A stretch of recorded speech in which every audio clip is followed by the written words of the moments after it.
Hello everyone. मेरा नाम हर्ष, जैसा कि तुम जानते हो। और आज अपन सौभाग्य से चालू करते हैं पीएसएम। मैं ऑनेस्टली थोड़ा सा ब्रेक ले रहा हूँ। नाम क्या नाम है किस चीज़ का, फार्मा का। क्योंकि ऑब्वियसली अभी काफ़ी सारे लेक्चर्स हो गए। सीएनएस एक बहुत ही पकाऊ चैप्टर है भाई। सीएनएस यूनिट काफ़ी पकाऊ सी है, इसीलिए उसको अभी नहीं कर रहा हूँ कुछ टाइम के लिए। मतलब बना दूंगा जब कंप्लीट कर दूंगा। आई थिंक अब नया बैच चालू हो गया है, तो पहले तो जितने भी डाले हैं वही देख लो, तुम्हारा फर्स्ट सेशनल निकल जाएगा। उससे पहले जैसे ये क्लियर होगा तो मैं मनोबल बढ़ा के मैं उसको खत्म कर दूंगा। ठीक है, तो ये एक नई प्लेलिस्ट चालू कर रहे हैं अपन, और ये है पीएसएम। ठीक है, तो आज अपन चालू करेंगे हेल्थ एंड डिजीज। तो नोट से देखते हैं, और जो कुछ टॉपिक्स हैं वो इस लिस्ट में हैं। तो अजय विजय की जो लिस्ट है, जो कि मतलब इसमें सारे इंपॉर्टेंट्स कवर हो जाएंगे। तो अपन चालू करते हैं भाई पीएसएम। तो सबसे पहले बात करते हैं concept of health and disease के बारे में। ठीक है, तो आई थिंक दिख ही रहा होगा ना, दिख जाएगा ना। तो ठीक है,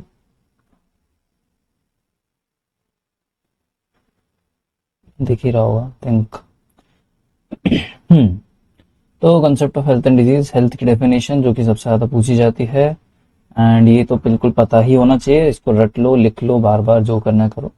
तो health is a state of complete physical and mental and social well-being and not merely in absence of disease or infirmity and an ability to lead a social and well economically productive life। Health क्या है? Complete physical, mental, social wellbeing. Not merely यानी सिर्फ disease हो या कोई आपको दिक्कत हो, उसका मतलब ये नहीं कि आपकी हेल्थ अच्छी है। हो सकता है आपको आपकी बॉडी बहुत अच्छी हो पर आपका मेंटल हेल्थ पूरा चौधा हुआ सा हो। आपका हो सकता है फिजिकल और मेंटली आप सही हो, पर आपका सोशल वेलबींग बहुत ही चौधरी मतलब खराब सी हो। तो ये हेल्थ के डेफिनेशन के अंडर पे आप हेल्दी नहीं है कंप्लीटली। एंड ऑल्सो ये एक लाइन ऑल्सो ऐड है कि ability to lead a social economically productive life. कि भाई आपको सब कुछ अच्छा है पर आप नल्ले हैं, बेरोजगार हैं, वाहियात तरीके से आप बैठे हुए हैं, तो वो भी आप एक अच्छे हेल्दी इंडिविजुअल नहीं कहलाएंगे सोसाइटी के। ठीक है, तो कमा के खाना आना चाहिए। आगे पेंसिल का यूज करना पड़ेगा। ठीक है, ठीक है ना। येलो, एक सेकंड।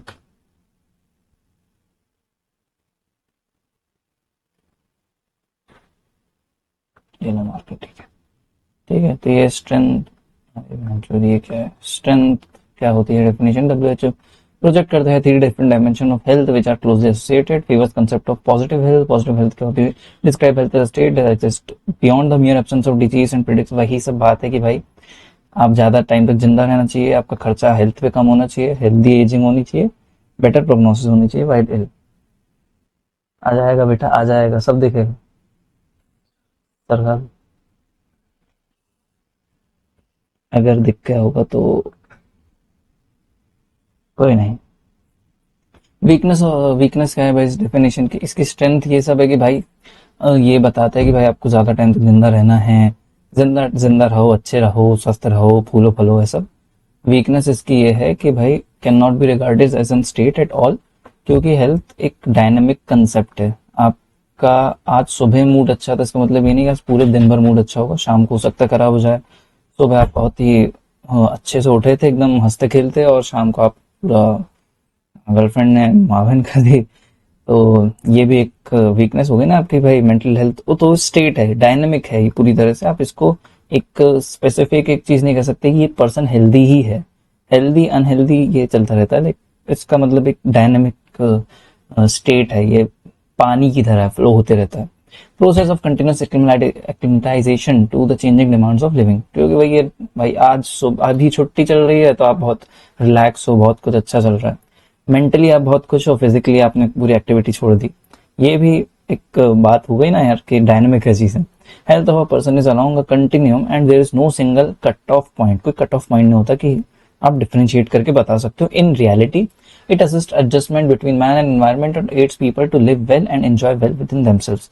आप बाकी की कंपनीज में भी अच्छे रहें, मतलब जो एनवायरमेंट है आप उसमें भी अच्छे रहें, खुश रहें, या फिर अच्छे हेल्दी रहें। एंड आप अगर अकेले हैं तो भी आप अच्छे रहें। रिकॉर्डिंग चल रही है ना भाई? ठीक है, डायमेंशन ऑफ हेल्थ ये चीज बहुत पूछ लेते हैं दो दो नंबर पे कि भाई तो ये डायग्राम बना सकते हो तुम होलिस्टिक हेल्थ में, स्पिरिचुअल कितना, मतलब ये ना बहुत ही ज्यादा ब्रांचेस है इसमें, ठीक है, मल्टी डायमेंशनल है हेल्थ, इज मल्टी डायमेंशनल। तो ये मार्कर चलेगा नहीं इसमें, ठीक है। ठीक है, तो spiritual, physical, emotional, mental, social, vocational और इकोनॉमिकल, फाइनेंशियल, रिलेशनशिप है, मतलब बहुत ही सारी चीजें आ जाती है। वैसे रिलेशनशिप भी आप तुम सोशल को इसको और ब्रांच कर सकते हो कि भाई सोशल में भी तुमने और इसको और बता दिया, ऐसे ब्रांचेस बता के। इमोशनल पे भी तुमने और ब्रांचेस बता दी कि भाई हैप्पीनेस, सैड, एम्पैथी है कि नहीं, सिंपैथी है कि नहीं, ये सारी चीजें आ जाती है। मेंटल में तो बहुत सारे जैसे फिजिकल में perfect functioning of human body पर harmonious function of organs, healthy skin, good complexion, good appetite, sound sleep, vitals are within normality, can evaluate by self assessment, clinical examination, anthropometric measurement से भी तुम evaluate कर सकते हो, biochemical lab test. तो health, physical health को तुम बहुत अलग अलग तरीके से evaluate कर सकते हो, कुछ एग्जाम्पल्स हैं, ठीक है। कि हेल्थी स्किन को तुम देख कर कुछ टेस्ट होते हैं, स्किन पिंच टेस्ट, तुम अभी शायद पीएसएम तो इतना तो पढ़े हो गए, आई थिंक रिवीजन वीडियो वैसी है।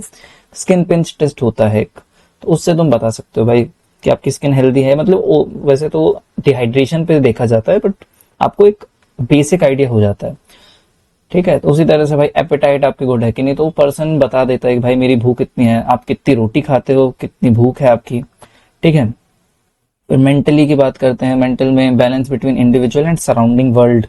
तो how person sees on perceiving himself, coexistence between relatives of self and that of other people with that of environment. कि भाई आसपास के जो जनता है उसके साथ आप रियलिटीज बोल रहा, सर रिलेटिव बोल रहा था, रियलिटीज ऑफ सेल्फ, कि भाई आपको मेंटली आप कितने स्टेबल हो। आपको जैसे कुछ लोग को हो सकता है फिजिकली अच्छे देखते हैं, उनका वेट भी मैनेज है, सब ठीक है, पर उनको हाइट का एक क्या कह सकते हैं कम्प्लेक्शन है कि भाई यार वो बंदा या वो कोई व्यक्ति है जो कि 6-7 फीट का है, मेरी एक एवरेज हाइट है, तो मुझे बुरा लग रहा है। तो ये सेल्फ सेटिस्फाई नहीं हो रहे हैं आप, या हैप्पीनेस नहीं है आपके अंदर, तो वो आपको मेंटली प्रॉब्लम क्रिएट कर सकती है, कंपैरिजन खासकर। फिर एवेल्युएशन हो गया भाई, एवेल्युएशन अपन मेंटल हेल्थ का ज्यादातर नहीं, साइकेट्री में PHQ-9, PHQ-12 वैसे फॉर्म्स और क्वेश्चंस होते हैं कि भाई क्या आपको लगता है आप खुश हैं, क्यों खुश हैं, कैसे हैं, क्या रीजंस हैं, क्या नहीं, ऐसे क्वेश्चंस होते हैं, बहुत एक अच्छे खासे क्वेश्चंस होते हैं, और उससे आप बताते हो कि भाई आप ये बंदा हेल्दी है कि नहीं है। एक second.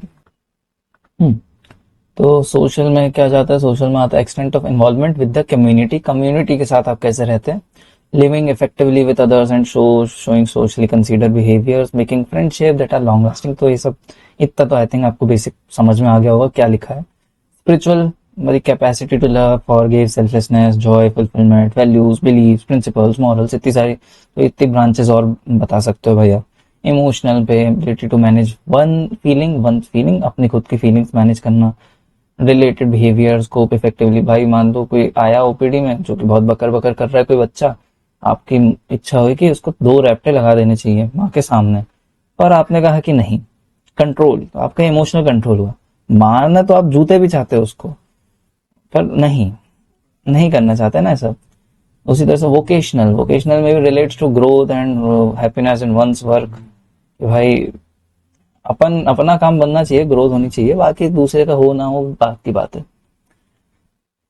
Determinants of health, determinants क्या होते हैं भाई, तो range of behavioural, biological, socio economic and environmental factors that influence the health state of individuals and population। मतलब ये वही इतने सारे ब्रांचेस की भाई, हेल्थ, कम्युनिटी, सोसाइटी, ये सब चीजें डिटरमाइन करती, इन्फ्लुएंस करती हैं आपके हेल्थ को।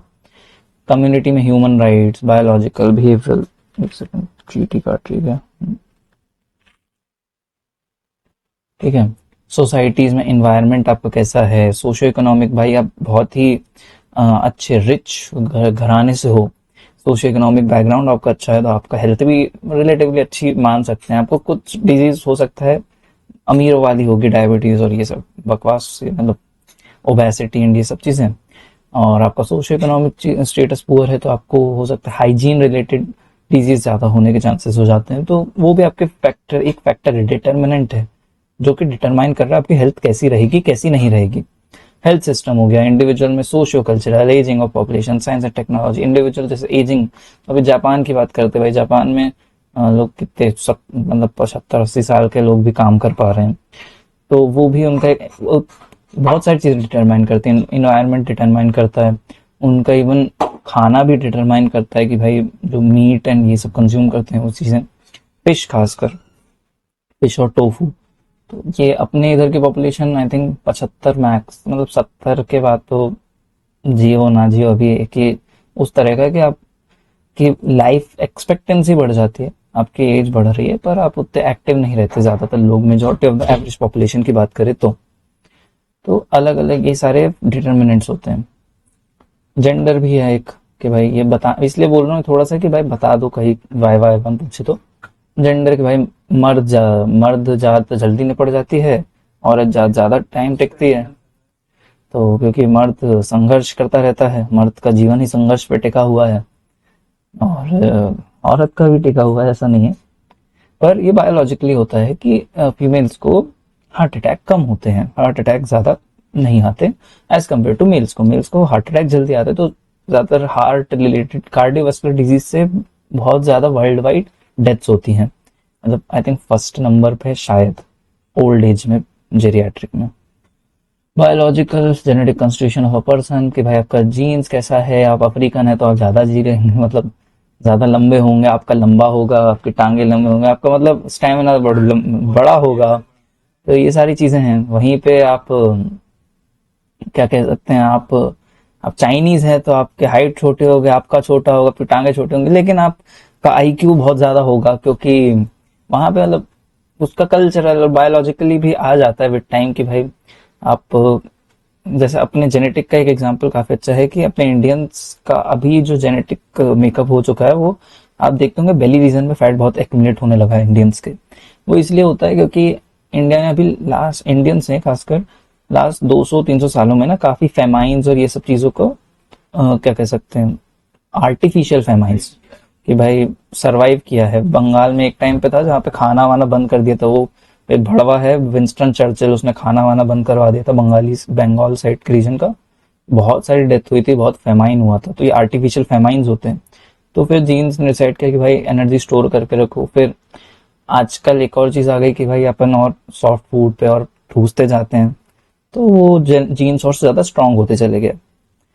क्रोमोसोम डिसऑर्डर लाइक ये सिकल सेल अनीमिया, फिनाइलकेटोनुरिया, किसी को सिकल सेल अनीमिया है तो वही आपने पढ़ा होगा, जो I think dark skin peoples या अफ्रीकन में होता है, तो उनको सिकल सेल अनीमिया होता है, तो उनको फायदा भी होता है कि भाई मच्छर नहीं काटते, और एनीमिया है तो उसका मतलब, हाँ मलेरिया नहीं होता, सॉरी, मच्छर काटेंगे, मच्छर तो खा जाते हैं वो लोग। और बाकी उनको एक दिक्कत भी है कि भाई एनीमिया है एक तरह से। Behavioural and social cultural determinant, customs, lifestyle, values, yoga कर रहे हो कि नहीं, मेडिटेशन, इनफ स्लीप है कि नहीं, आपकी कस्टम्स आपके क्या बता रहे हैं, भाई आप का एक कोई स्पेसिफिक ऐसा कोई कल्चर है जहाँ पे आप मीट ज्यादा कंज्यूम कर रहे हैं, आपका स्पेसिफिक कल्चर जहाँ पे वेजिटेरियन, बहुत वेज डाइट पे ही टिके हुए हैं, वो वेज डाइट वाले most of the time out of the shape हो जाते हैं।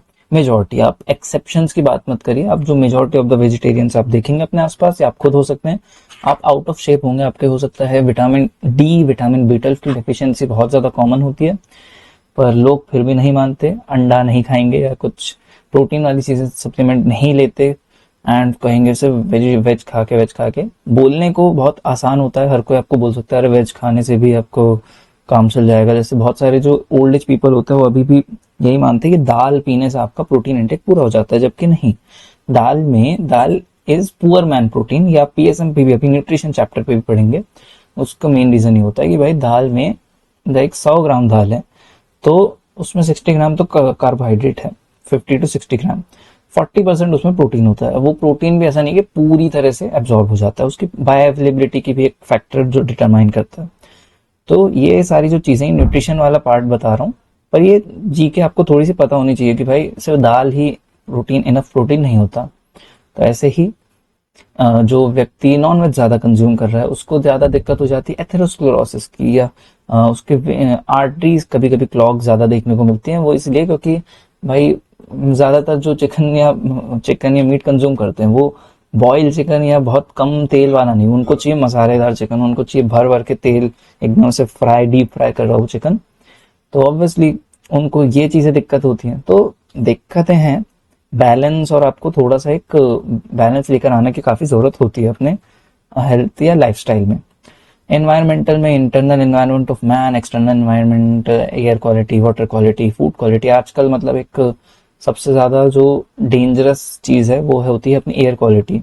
हवा भैया अपने इधर की साफ नहीं है, एंड एयर को ना आप इतने आसानी से रोक नहीं सकते। वाटर को एक बार को आप क्वालिटी आप उसकी चेक कर सकते हैं, आप चेंज कर सकते हैं। फूड को आप अपने चॉइसेस से देख सकते हैं, सेफ वाटर डिस्पोजल आप कर सकते हैं, हाउसिंग कंडीशन आप बेटर कर सकते हैं।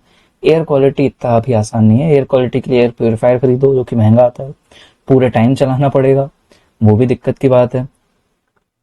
सोशियो इकोनॉमिक में countries with lowest socio economic status है highest mortality and morbidity rates, क्योंकि भाई जहाँ पे हेल्थ फैसिलिटी अच्छी नहीं है भाई वहाँ पे निपटेंगे बहुत जल्दी।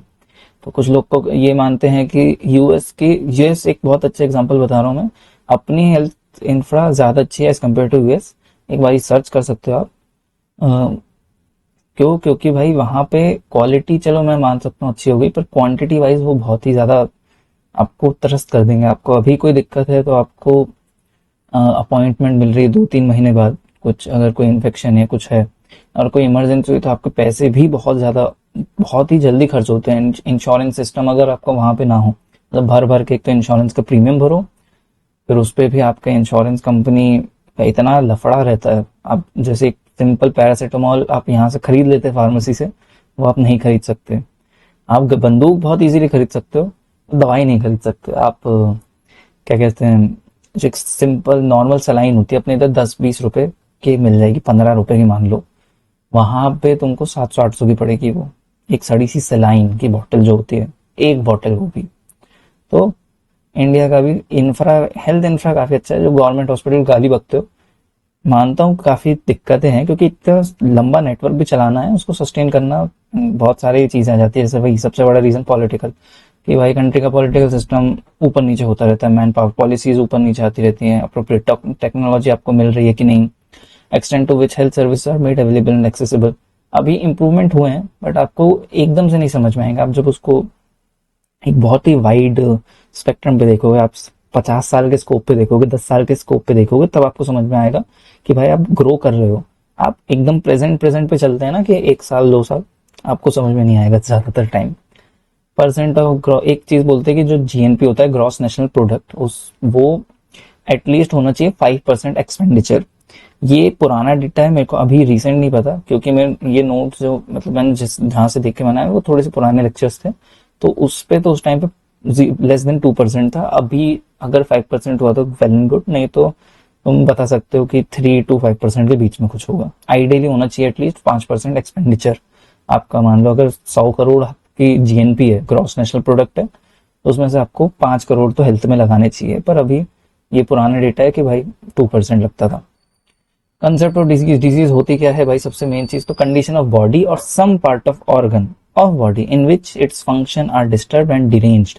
ये डेफिनेशन भाई आपको पता होनी चाहिए। वेबस्टर की एक डेफिनेशन है एक और, or discomfort a condition in which bodily health is seriously attacked और डैमेज्ड और impaired.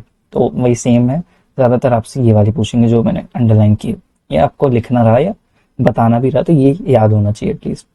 Ecological point of view से a maladjustment of human organism to the environment. ये इकोलॉजिकल डेफिनेशन बना दी कि भाई ह्यूमन अपने अपन जो बंदे हैं उनका एनवायरनमेंट के साथ सिंक खराब हो गया, सिंक्रोनाइजेशन खराब हो गया। लिमिटेशन क्या है? Disease has got varying shades of spectrum from sub clinical state to severe illness. कि भाई ऐसा है कि आपको डिजीज कब समझ में आती है? जब पेशेंट आपके पास आया और वो पूरा सिम्टोमेटिक है, उसको बुखार है, उसको रैशेज हैं, उसको खांसी हो रही है, उसको स्पॉट दिख रहे हैं, कुछ लोग, किसी को ब्लूइश वाइट स्पॉट दिख रहे हैं ओरल मिकोजा में। अब तो हिंट दे दिया, आपके दिमाग में आ जाना चाहिए वो बीमारी जिसकी मैं बात कर रहा हूँ, इट्स मीजल्स। तो ये अब मैं जैसे मीजल्स का जो केस है, तो ये मैंने जो फीचर्स बताया वो मीजल्स के, तो ये वेराइंग शेड है कि आपके पास सिम्टोमेटिकली आया।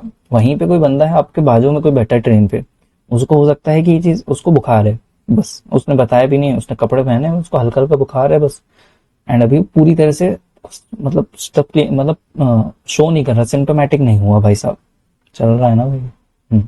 सिम्टोमेटिक हुए नहीं, तो ऑब्वियसली भाई दिक्कत हो जाएगी कि भाई आखिर डिजीज तो है ना। लिमिटेशन क्या होगी इस डेफिनेशन की भाई, कि जब आपके body some part of function disturb और डिरेंज्ड हो, आपको पता ही नहीं चल रहा तो कैसे बताओगे। We can not determine the exact origin and extent of the disease, के एक्सटेंट क्या है एग्जैक्टली। स्टेजेस में अपन डिवाइड करते हैं। जब वो क्लिनिकली आ जाता है, आपको उससे पहले आपको समझ में ही नहीं आएगा। मोस्ट ऑफ द जो मेजोरिटी जनता है उनको नहीं समझ में आता कि चल क्या रहा है। ऑनसेट ऑफ डिजीज में भी एक्यूट फूड पॉइजनिंग हो सकती है, इंसीडियस जैसे mental health. Course of disease short भी हो सकती है, प्रोलॉन्ग भी हो सकती है। Career of a disease involve भी हो सकता है, नहीं भी हो सकता है कि मच्छर इन्वॉल्व था या नहीं। अलग अलग ये सारी फैक्टर्स हैं। And point of disease is variable, कि भाई या तो रिकवर हो जाओगे पूरी तरह से, पार्शियल रिकवरी हो सकती है, या तो इम्पेयर्ड हो गए, कि भाई आपको डेथ से बचा ली पर आप पैरालाइज हो गए, या और फिर एक है तो डेथ, मृत्यु, जो कि सच। एक सेकंड। कहाँ थे अपन। Spectrum of health and disease का, तो ये भी स्पेक्ट्रम की बात होती है कि भाई पॉजिटिव हेल्थ बेटर, मतलब एक मिड लाइन है। उसके बाद फ्रीडम ऑफ सिकनेस, आप सिकनेस मतलब आपको कोई दिक्कत नहीं है, ठीक है। आपका क्या बोलते हैं, कुछ अंकल लोग बोलते हैं कि हमें कोई बीमारी नहीं है, बाकी सब कुछ आपका बिगड़ा हुआ है, आप ओबेस हैं, ये जो भी है आपको, पर आपको अभी कोई बीमारी नहीं शो हो रही है। फिर एक बेटर हेल्थ, एक है बेटर हेल्थ, और फिर उसके बाद पॉजिटिव हेल्थ। तो ये आप ऊपर अच्छे होते जा रहे हैं। ये मतलब आप समझ जाओ फ्रीडम फ्रॉम सिकनेस मतलब क्या हो गया। कौन सा कोई व्यक्ति, मेरे को ऐसा ध्यान नहीं आ रहा जिसका मैं एग्जांपल दूं। पॉजिटिव हेल्थ आप विद्युत जामवाल समझ लो, ठीक है। फ्रीडम फ्रॉम सिकनेस, देख लो कोई अंकल अंकल जो भी याद आ रहा हो। अनरिकॉग्नाइज, नीचे जाओगे तो कोई सिकनेस तो है पर आपने अनरिकॉग्नाइज नहीं किया, हल्का हल्का बुखार है। माइल्ड सिकनेस, सीवियर, सीधे आखिरी में क्या, डेथ, ओनली डेथ। तो ऐसे एक स्पेक्ट्रम होता है भाई, इतनी चीजों को वेराई कर सकते हैं आप।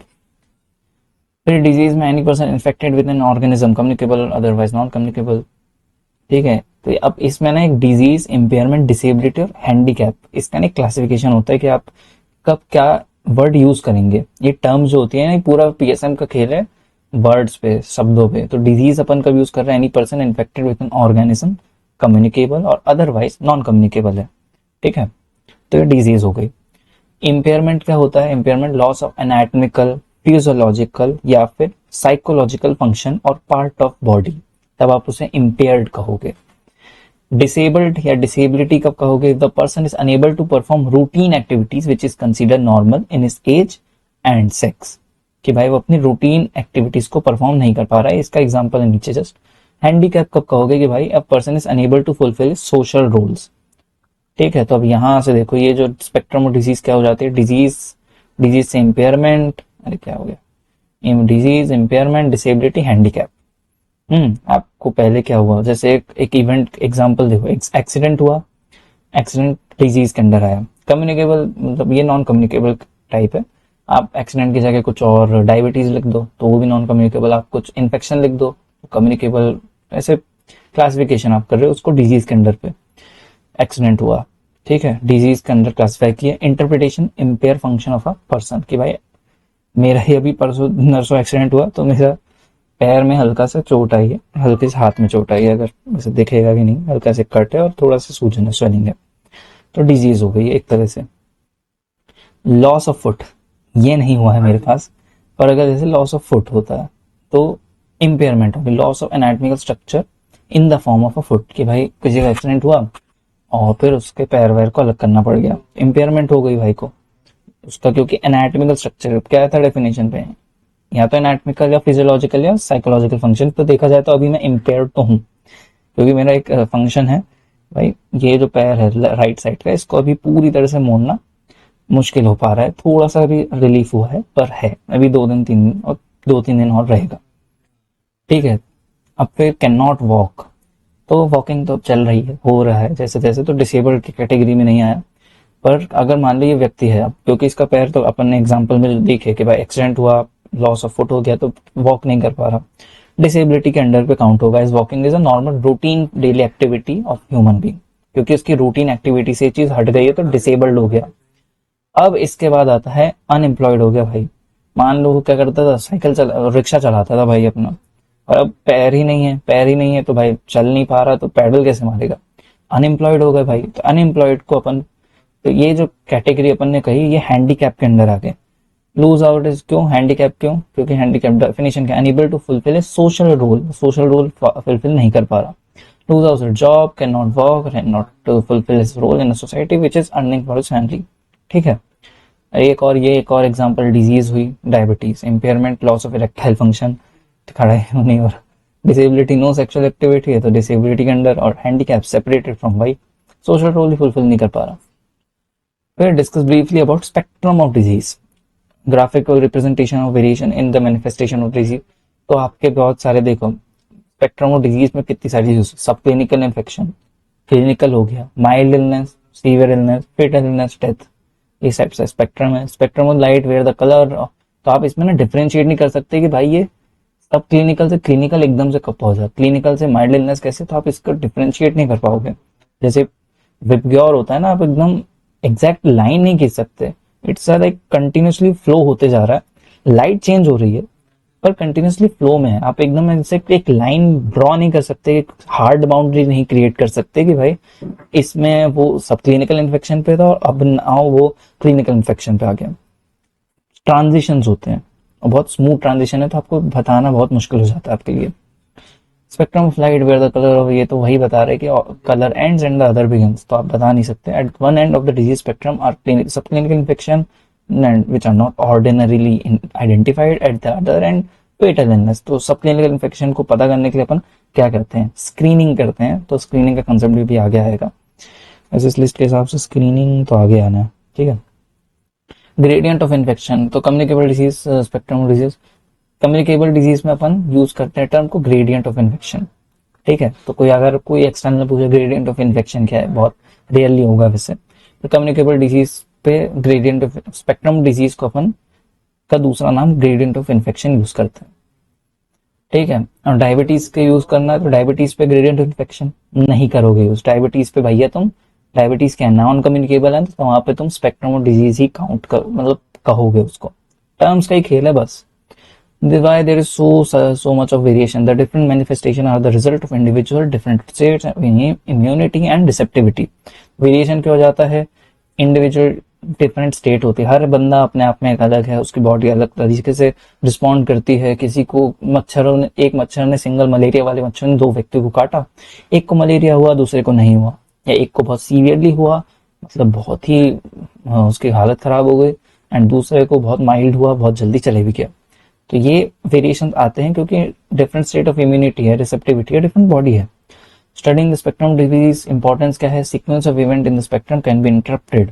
ठीक है। अपन इन इंटरप्शन, भाई मान लो किसी को सब क्लिनिकल इन्फेक्शन है, आपने पहले डिटेक्ट कर लिया, अर्ली डायग्नोसिस कर दी, उसका ट्रीटमेंट कर दिया आपने, उसको क्लिनिकल होने नहीं दिया, बाकियों में नहीं फैला।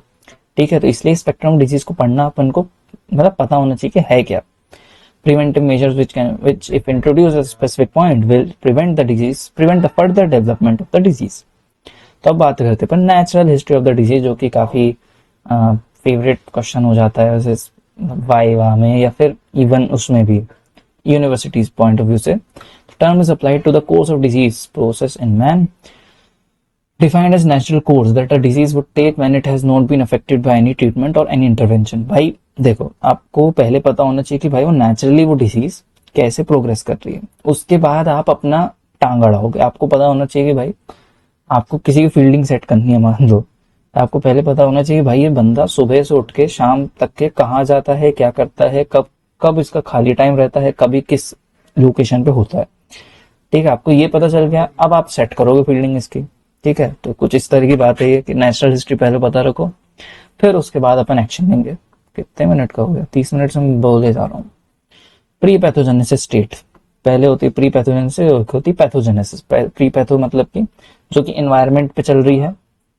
ठीक है। जैसे मतलब अपन एग्जांपल ले सकते हैं जैसे डेंगू का, या डेंगू नहीं, कुछ अच्छा था दूसरा, कोई इन्फेक्शन पकड़ लो यार, जैसे स्टेफाइलोकोकस ऑरियस, एसोरियस। ठीक है। तो वो एनवायरनमेंट पे पड़ा हुआ है। ठीक है। स्किन सरफेस पे भी होता है, एनवायरनमेंट पे जैसे पड़ा हुआ है। ससेप्टिबिलिटी फेज भी कहते हैं प्री पैथोजेनेसिस के, अभी उसने कोई अंदर नहीं घुसा, उसने स्किन ब्रीच नहीं किया, कोई इन्फेक्शन कॉज नहीं किया, पैथोजेनेसिस पैथोलॉजी उसने क्रिएट नहीं की, अभी से वो पड़ा हुआ है, तो अपन उसको स्टडी करते हैं। प्री पैथोजेनेसिस स्टेट में अपन क्या देख रहे हैं कि भाई ये कहाँ कहाँ पे मिलता है, इसका सोर्स क्या, मतलब किस जगह पे पनपता है, कौन से फैक्टर्स, एनवायरमेंटल फैक्टर्स की ये ज़्यादा एक्टिव रहता है, कौन से ऐसे फैक्टर्स जहाँ पे कम, जैसे गर्मी में ज़्यादा एक्टिव हो जाता है, ठंडी में कम हो जाता है, बारिश में ज़्यादा देखने को मिल सकता है, गर्मी में एकदम एक्सट्रीम गर्मी वाले एरियाज में अपन को कम देखने मिलता है। तो ऐसे बहुत सारे फैक्टर्स हैं। अपन प्री पैथोजेनेसिस स्टेट में इसे अपन एग्जामिन करेंगे, देखेंगे। पैथोजेनेसिस में प्रोसेस इन मैन, मैन में क्या हो रहा है, प्री पे एनवायरनमेंट पे क्या चल रहा था, पैथो में मैन में क्या हो रहा है। तो आगे नेचुरल हिस्ट्री ऑफ डिजीज, तो ये देखो, ये जो टेबल है ना, ये तुमको पता होना चाहिए। इसको मैं थोड़ा सा छोटा कर रहा हूँ तो ये एक बार में दिखेगा, नहीं आ रहा क्या, बाकी इसको एक बार अच्छे से देखो।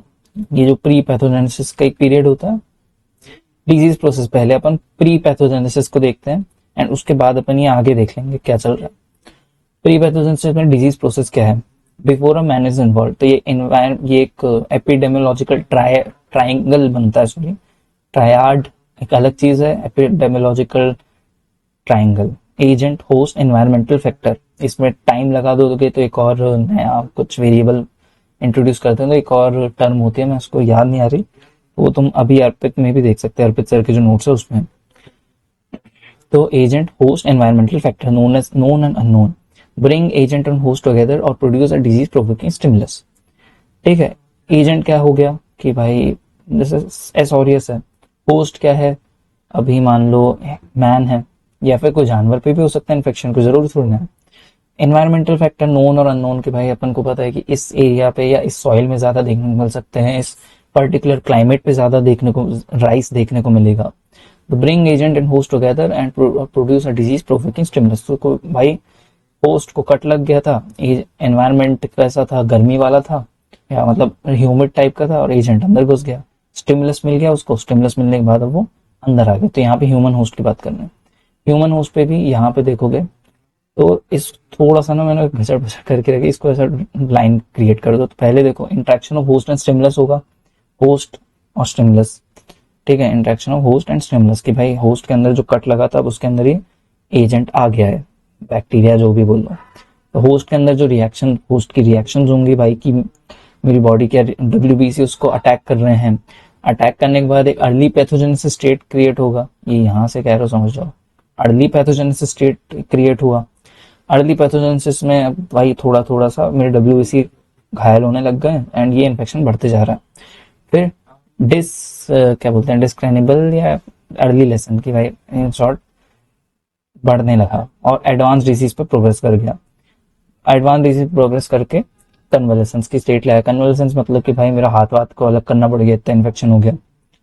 ठीक है, तो ये इसी को एक जैसे कि ये पैथोजेनेसिस का जो पीरियड है ना, इसको एक टेबल से दिखा रही है।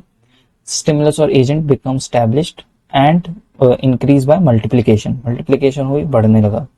ये क्लिनिकल होराइजन है। क्लिनिकल होराइजन क्या है कि अभी ये मतलब कट लगा, अंदर आ गया बैक्टीरिया, ठीक है, अब ये बढ़ रहा है धीरे धीरे, स्टिमुलस और एजेंट मतलब एस्टैब्लिश हो गया, बढ़ने लगा, बढ़ने लगा। अब एक स्टेप क्या हो गया, थोड़ा सा ऊपर, टिश्यू एंड फिजियोलॉजिक चेंजेस की भाई यहाँ की जो टिश्यू थी उसका कलर चेंज होने लगा, हल्का हल्का फिजियोलॉजिक चेंजेस आ रहे हैं कि भाई मैं मोड़ नहीं पा रहा हूँ कुछ नहीं, एंड हल्का सा स्मेलिंग करने लगा। अब ये क्लिनिकल होराइजन को पार कर गया। क्लिनिकल होराइजन को पार कैसे कर गया, क्लिनिकल होराइजन को कैसे पार कर गया कि भाई अब इसमें साइंस और सिम्टम्स प्रॉपर दिख रहे हैं कि भाई पस बन रहा है, दर्द दे रहा है, जलन हो रही है, कुछ भी जो भी सिम्टम्स है वो सब हो रहे हैं।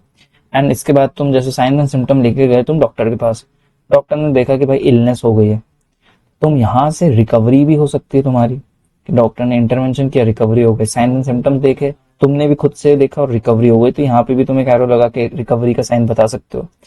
नहीं हुआ मतलब कंट्रोल नहीं हुआ, किसी नौसिखिए के पास चले गए या किसी हकीम के पास चले गए, तो अब क्या हो गया, डिसेबिलिटी की तरफ तुम बढ़ गए कि भाई दवाई जो थी या जो भी उसने झाड़ फूक किया, जो कुछ भी किया, डिसेबिलिटी की तरफ बढ़ गए। डिसेबिलिटी हो गई तुमको भाई, तुम्हारा हाथ वाथ अलग करना पड़ गया, तो डिफेक्ट आ गया। एंड ये डिफेक्ट अब एक क्रॉनिक स्टेट पे ही बदल सकता है, तो हाथ थोड़ी ना वापस आ रहा है। प्रोस्थेटिक तुम अफोर्ड कर लोगे कि यार आज एक्चुअली 4 नवंबर है तो वर्ल्ड प्रोस्थेटिक डे है, तो भाई महंगे आते हैं प्रोस्थेटिक, मतलब अच्छी क्वालिटी के 30-40 हजार से चालू होते हैं और 5-5 लाख 6-6 लाख तक जाते हैं। तो वही बात है एंड वो इन्फेक्शन और ज़्यादा क्रॉनिक स्टेट पे भी पहुंच सकते हो, और पता चला बहुत ज़्यादा अति हुई तो अभी भी मतलब हाथ काटने के बाद भी थोड़ा सा इन्फेक्शन बचा रह गया था एंड वो डेथ की तरफ ले गया तुमको। तो ये एक पूरा तो तुमको एक बेसिक बेसिक जो एक स्टेप बाय स्टेप चार्ट है ना, वो तुम्हारे दिमाग पे बन जाना चाहिए कि ऐसी ऐसी चीजें चलती हैं। ठीक है, एग्जैक्ट कॉपी करना है या नहीं करना है वो तुम्हारे ऊपर है। तुम चाहो करो, नहीं चाहो तो तुम अपने हिसाब से बता सकते हो। विजुअली तुमको पता होना चाहिए चल क्या रहा है, तो तुम अपने आप से एक्सप्लेन कर सकते हो थोड़ा सा अपनी क्रिएटिविटी लगा के। फिर तुम चाहो तो सीधे एरोज भी बना सकते हो, तब भी कर सकते हो। फिर लेवल ऑफ प्रिवेंशन की बात करें तो prevention of level of prevention को अपन इसमें देखेंगे अर्पित सर के नोट्स में एग्जैक्ट क्या होता है। तो जो कुछ टॉपिक्स यहाँ पे मैं नहीं तो पूरा करा के ही जाऊंगा। फर्स्ट चैप्टर जो है ना, concept of health and disease, तो ये पूरा करके ही जाएंगे अपन, सारे जितने पॉइंट्स है इसमें, क्योंकि मैंने पूरे करके रखे हैं एक दो बार। मैं पूरे के पूरे टिक मार्क करके ही जाऊंगा। ठीक है, थोड़ा लंबा हो सकता है लेक्चर, तो स्टे विथ मी। नहीं हो पा रहा तो टुकड़ों में देख लेना। ठीक है, तो पहले क्या है, प्राइमरी प्रिवेंशन होगा, फिर सेकेंडरी एंड फिर टर्शरी। प्राइमरी प्रिवेंशन की भाई आपको पहले ही पता था कि भाई यहाँ पे एक बैक्टीरिया है जो कि इतनी पोटेंसी रखता है आपकी ऐसी तैसी करने की। आपने प्राइमरी प्रिवेंशन किया, आपने ग्लव्स पहन लिए या फिर आपने एसिड छिड़क दिया भाई सरफेस में कि भाई होना ही नहीं चाहिए, डिसइंफेक्टेंट छिड़क दिया। सेकेंडरी प्रिवेंशन पे अपन, प्रिवेंशन का क्या मतलब हो गया कि रिस्क फैक्टर। तो रिस्क फैक्टर देखो, प्राइमरी प्रिवेंशन एक प्राइमरी लेवल प्रिवेंशन में बहुत शॉर्ट में बता देता हूँ। चार लेवल ऑफ प्रिवेंशन होती है, प्राइमोर्डियल, प्राइमरी, सेकेंडरी, टर्शरी। ठीक है, प्राइमोर्डियल में क्या हो जाता है कि भाई वहां पे आपका रिस्क फैक्टर नहीं है। रिस्क फैक्टर का मतलब हो गया कि जैसे अपन बैक्टीरिया ही नहीं, फॉर एग्जांपल इस बैक्टीरिया वाला एग्जांपल से देखते हैं, इस टेबल पे बैक्टीरिया है ही नहीं। ठीक है, लेकिन फिर भी मैं प्रिवेंशन ले रहा हूँ, मैं ग्लव्स पहन के काम कर रहा हूँ, तो वो प्राइमोर्डियल हो गया। मतलब दिक्कत होने, मतलब जो पॉजिटिव एजेंट है या कोई पॉजिटिव फैक्टर है वो प्रेजेंट ही होने से पहले अपन ने अपने इंटरवेंशन इंट्रोड्यूस कर चुका है। ठीक है, कि अपन गए भाई, मतलब एग्जांपल समझो कि भाई एक यहाँ पे बंदूक रखी थी, अब वो बंदूक में गोलियां ही नहीं है, तो ये प्राइमोर्डियल हो गया। प्राइमरी क्या होगा कि भाई इस बंदूक में गोली है, इस टेबल पे बैक्टीरिया है, अब इसके बाद मैं ग्लव्स पहन के काम कर रहा हूँ, तो प्राइमरी प्रिवेंशन हो गया। ठीक है, सेकेंडरी में क्या हो गया कि भाई यहाँ पे ना डिजीज का प्रोग्रेशन चालू हो गया, जो बंदूक में जो गोली थी वो हल्की सी, वो थोड़ी चल के ऐसे निकल गई है, लाइक साइड से निकल गई, गोली चल भी गई, घिस के निकल भी गई। एक सेकेंड।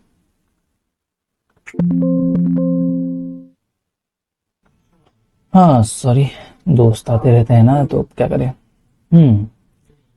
लेवल ऑफ प्रिवेंशन, अब सेकेंडरी प्रिवेंशन की वही बात कर रहा था कि भाई यहाँ पे ना मतलब गोली चल चुकी है। ठीक है, हल्का सा ऐसा स्क्रैच मार्क हो चुका है, दिख रहा है ना।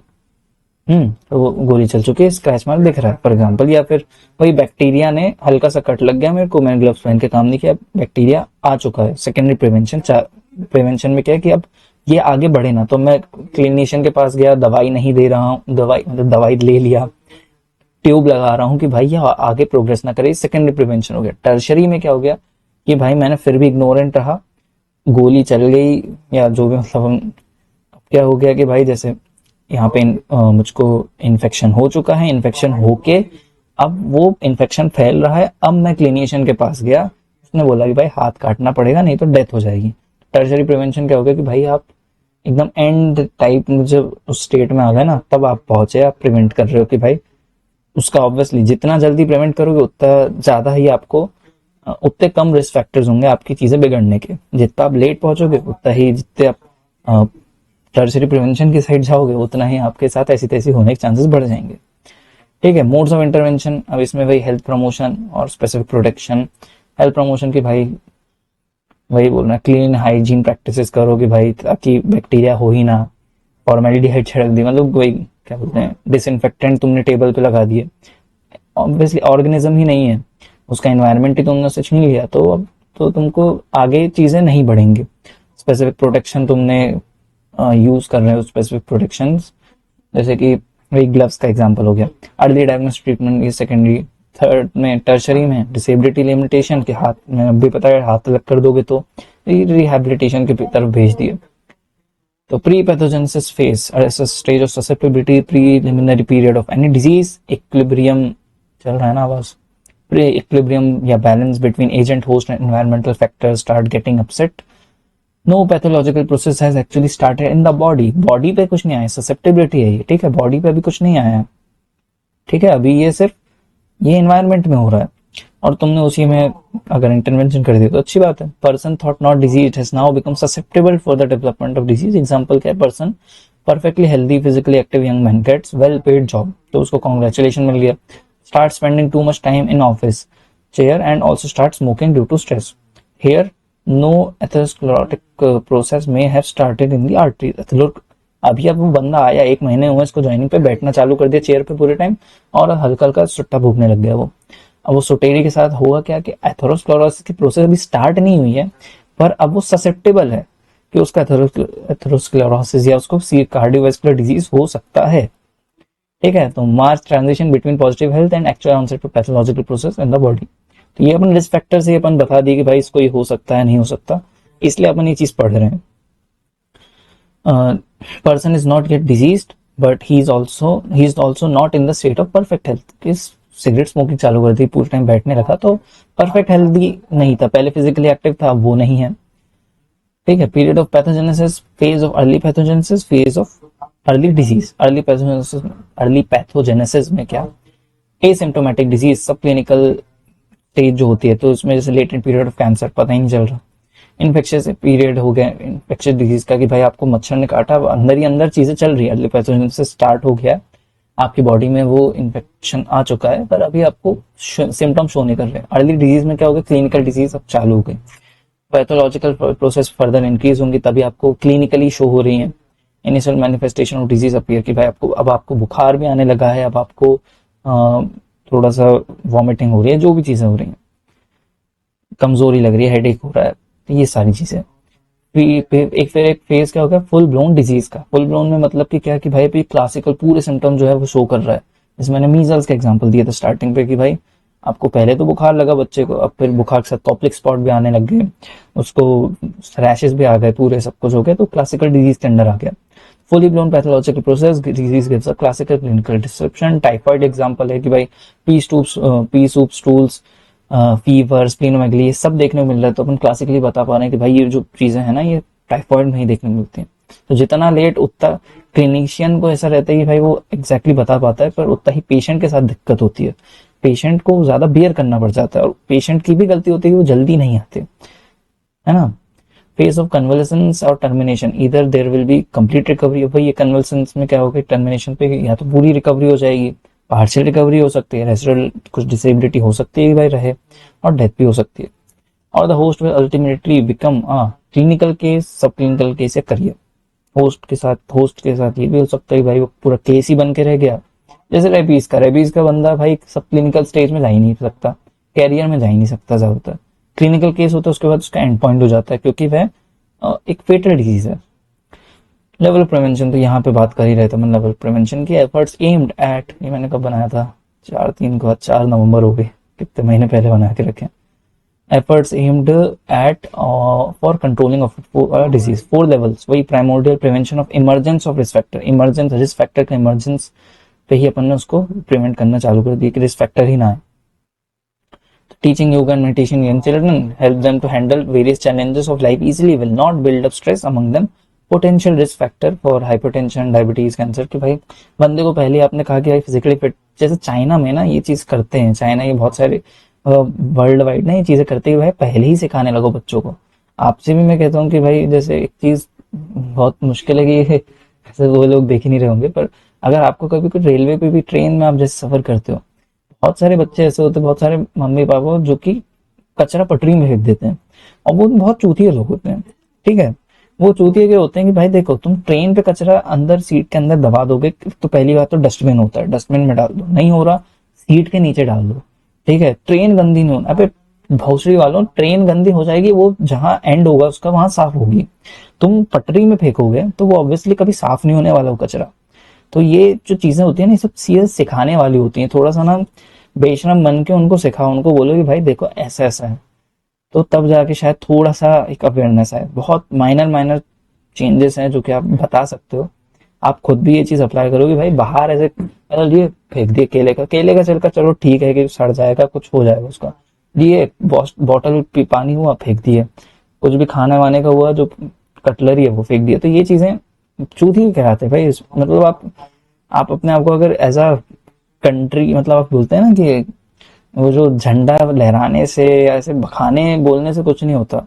थोड़ी सी ना कुछ चीजें होती हैं जो कि आपको करनी चाहिए, जो कि आपके रूटीन में होनी चाहिए, तब आप एक अच्छे सिविलियन बनते हो। और सिविलियन से आपका जो देश है वो डिसाइड करता है। अब जापान को इतना अच्छा इसलिए बोलते हैं वहाँ के सिविलियन अच्छे हैं।